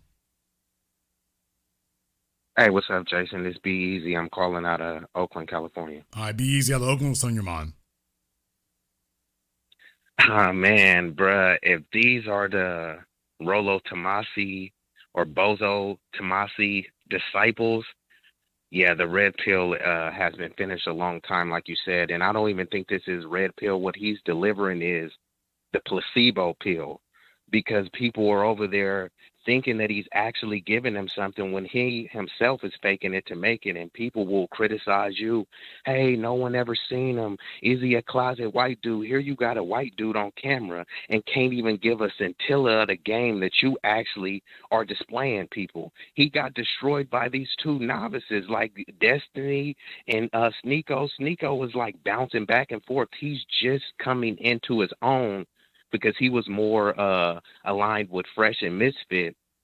So now he's still exploring his ideology, and he was able to dismantle Rollo by asking basic, rudimentary questions. And like you were saying earlier, why hasn't no one else thought to ask these type of questions? Rollo Bozo is over here criticizing just Pearly as a grift when he just proved that he's doing the ultimate grift. He's talking about getting a vasectomy in your 20s. That's pretty vague. Someone that's 29 is in their 20s. Is he saying to get it when you're 28? Here, lift consistently. Lift what? Lift 100 pounds, lift 200 pounds. How many reps are we doing? It's almost like a personal trainer that's saying, what you need to do is eat right and lift. Okay, how is that going to help me accomplish my fitness goals? And when he's talking about the vasectomy, why? Well, I'm just being rhetorical with this question. Why didn't he talk about the risk of it, right? People are acting like, get a vasectomy in your 20s. There's never going to be any complications. Some people are getting blood clots. They are having regardless, there's a bunch of other things you can have from that, but the biggest issue is vasectomies have always been sold as if it's reversible. And the truth of the matter is, no, that's actually not really an accurate statement. Vasectomies are not guaranteed to be reversible. It's not. If you get a vasectomy, you need to understand you need to be ready for this to be permanent. There is no guarantee that they can reverse it. There isn't. But furthermore, why would you be getting a vasectomy? There's the real question. Why are you so undisciplined that you require one? That's the question that isn't being asked. Why are you so undisciplined that you need one? Yeah, no, I totally agree with that. And then, like you said, he's saying it in your 20s, so he's giving this nebulous statement. So what, you're going to be 26 and needing a vasectomy because you don't have any D-discipline? By then, if these dudes are that undisciplined, they already have probably shot up the club with a couple chicks. So a lot of his information was kind of null and void.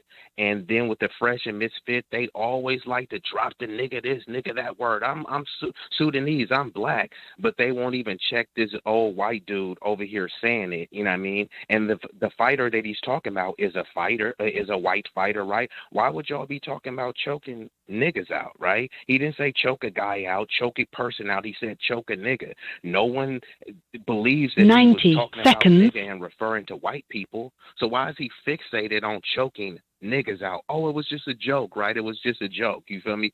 Who jokes like that? You feel me? They do. And when they feel like they are, my whole point is they feel like they're safe. And when they feel like they're in their safe little enclave and audience, every once in a while, the real thing's going to pop out. 60 seconds. Yeah, no, that's true. And I want to say one last thing because I've seen some people in the chat were saying like Andrew Tate is black. Andrew Tate is black. Look, maybe he's partially black, mixed, biracial, or anything. I've seen the tweet that his brother put up, but I don't see them surrounded by any black guys. Like, what black people do you know that when they hang out, they're never around any black guys? Okay, cool. He doesn't have to be around black people all the time, but he's doing these interviews, just pearly things. Nick Fuentes, this person, that person. None of them is white. You already said that he's a master seller, so the dude is very good at orating, right? So he has no black people to come on and represent the black side. He's white passing, right? I'm not willing to. I don't know his. His biological makeup. So let's just say, why is he getting a pass for not even speaking? Well, I mean, here's the thing. When you say he's white passing, you'd have to say that there's some time that he said he's white. Now, do you have somewhere where he said he's white? That I don't. So Okay, I will retract. I don't know if he did or didn't say that. I can understand you would have consternation about that. First of all, I mean, it's based on where they come from and whatnot to begin with. They obviously don't have a lot of experience around black folk, and even if they did, do they have experience around the right kind? He only became somebody really well known in the last couple of years. So the question becomes, how much experience does he actually have? How much exposure has he actually had? Who's he talked to? What has it been? Right now, he's been all about getting as much attention as he can. And he's been going to the areas and the places where he can get that. But it's not like he hasn't spoken to black folk. It's not like he hasn't. Now, what you're saying is he ain't spoke to some solid dudes. I get that. But for what he's trying to do, or what he was trying to do, he spoke to all the people he needed to. He spoke to the right places. Now, you and I may not approve of some of them, but I'm just saying they were the ones boosted in the algorithm. He knew what he was doing. He did it deliberately, and it worked. Now, maybe that will change. Maybe that will. But by and large, here's my real thing. I don't need him to associate with black folk. I don't really need him to do that. I really don't. Because I don't know what his qualifications would be to represent us. If he says this is how he identifies as a person, that's a start. But do I ever expect to look up one day and he's talking the way Jason Black does? No. I don't think that would ever happen. Furthermore, is that even what we want? Think about that for a moment. Is that even what we want? Look, Andrew has certainly made a bunch of money, or at least it appears he has. He's certainly done very well selling. Okay, that's great. I think that's what he's good at. Do I really want to hear him get into something else? Not unless he's got the credentials for it. I know he's converted to Islam. We'll see how that goes. But I would like to see, I want more people who are talking about what they know. And if blackness is something he can identify with, but you're like, okay, where are his black credentials? Where are his black associations? Very valid question. Very, very valid question. And I certainly think it's relevant if he attempts to represent the rest of us.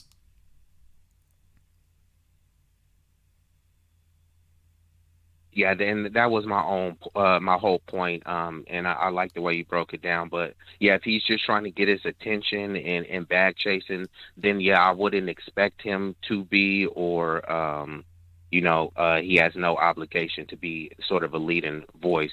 I just didn't know if some people were kind of trying to push him towards the forefront of, hey, he's black, and that's where he's getting all this game from. So that, I mean, I'm sure my question was some. more, or I'm sure he's picked up some. That's cool and everything. But at the end of the day, he was just speaking for himself. He's saying, hey, I'm half black. He's speaking for himself. Tristan was speaking for himself. He wasn't trying to speak for the rest of us. He wasn't trying to tell the world this is the black agenda. He wasn't trying to say that. So I take it at face value. If it goes beyond that, I'll take it on the case-by-case basis, but I would need to know the context. And I need to know, okay, what exactly is he trying to say? Because if he's going to speak on behalf of us as a people, then what you're talking about is like, okay, we got to check the paperwork. We're going to tell the both of them, all right, y'all come on over here, we're going to check the paperwork. Because we got to get that squared Okay, away yeah, 'cause that before you can do that. When you can speak for yourself and say, hey, I'm half black, well, that is an incidental characteristic and statement of fact. If he says this is how black folk feel about this, okay, come over here right quick. Come over here. Before you speak for us, let me check that paperwork. Yeah, got you. Yeah, no, and I just thought it did seem like he was kind of, treading the water, because they did bring up something about lynching and something on the lines of that, about the white supremacists hating black people. So that he did kind of delve into that just a little bit. It was more or less his experience and service level. So I definitely take your point, and so I will take. No, it look, on I mean, that, he certainly instance has not run into the same amount of racism as somebody who looks like Wesley Snipes would. And he's not going to sit up here and make any bones about that either. I don't think they make any bones about it. Certainly his experience has not been our experience. But then again, they come take a look. He was living in Romania. I mean, how many black folks live in Romania like that? So, I mean, his experience is not our experience. It isn't our experience. And I'm not going to necessarily hold that against him. He's not saying anything against us. Right now, I think that's the most we can ask for someone from their background. He isn't saying anything against us.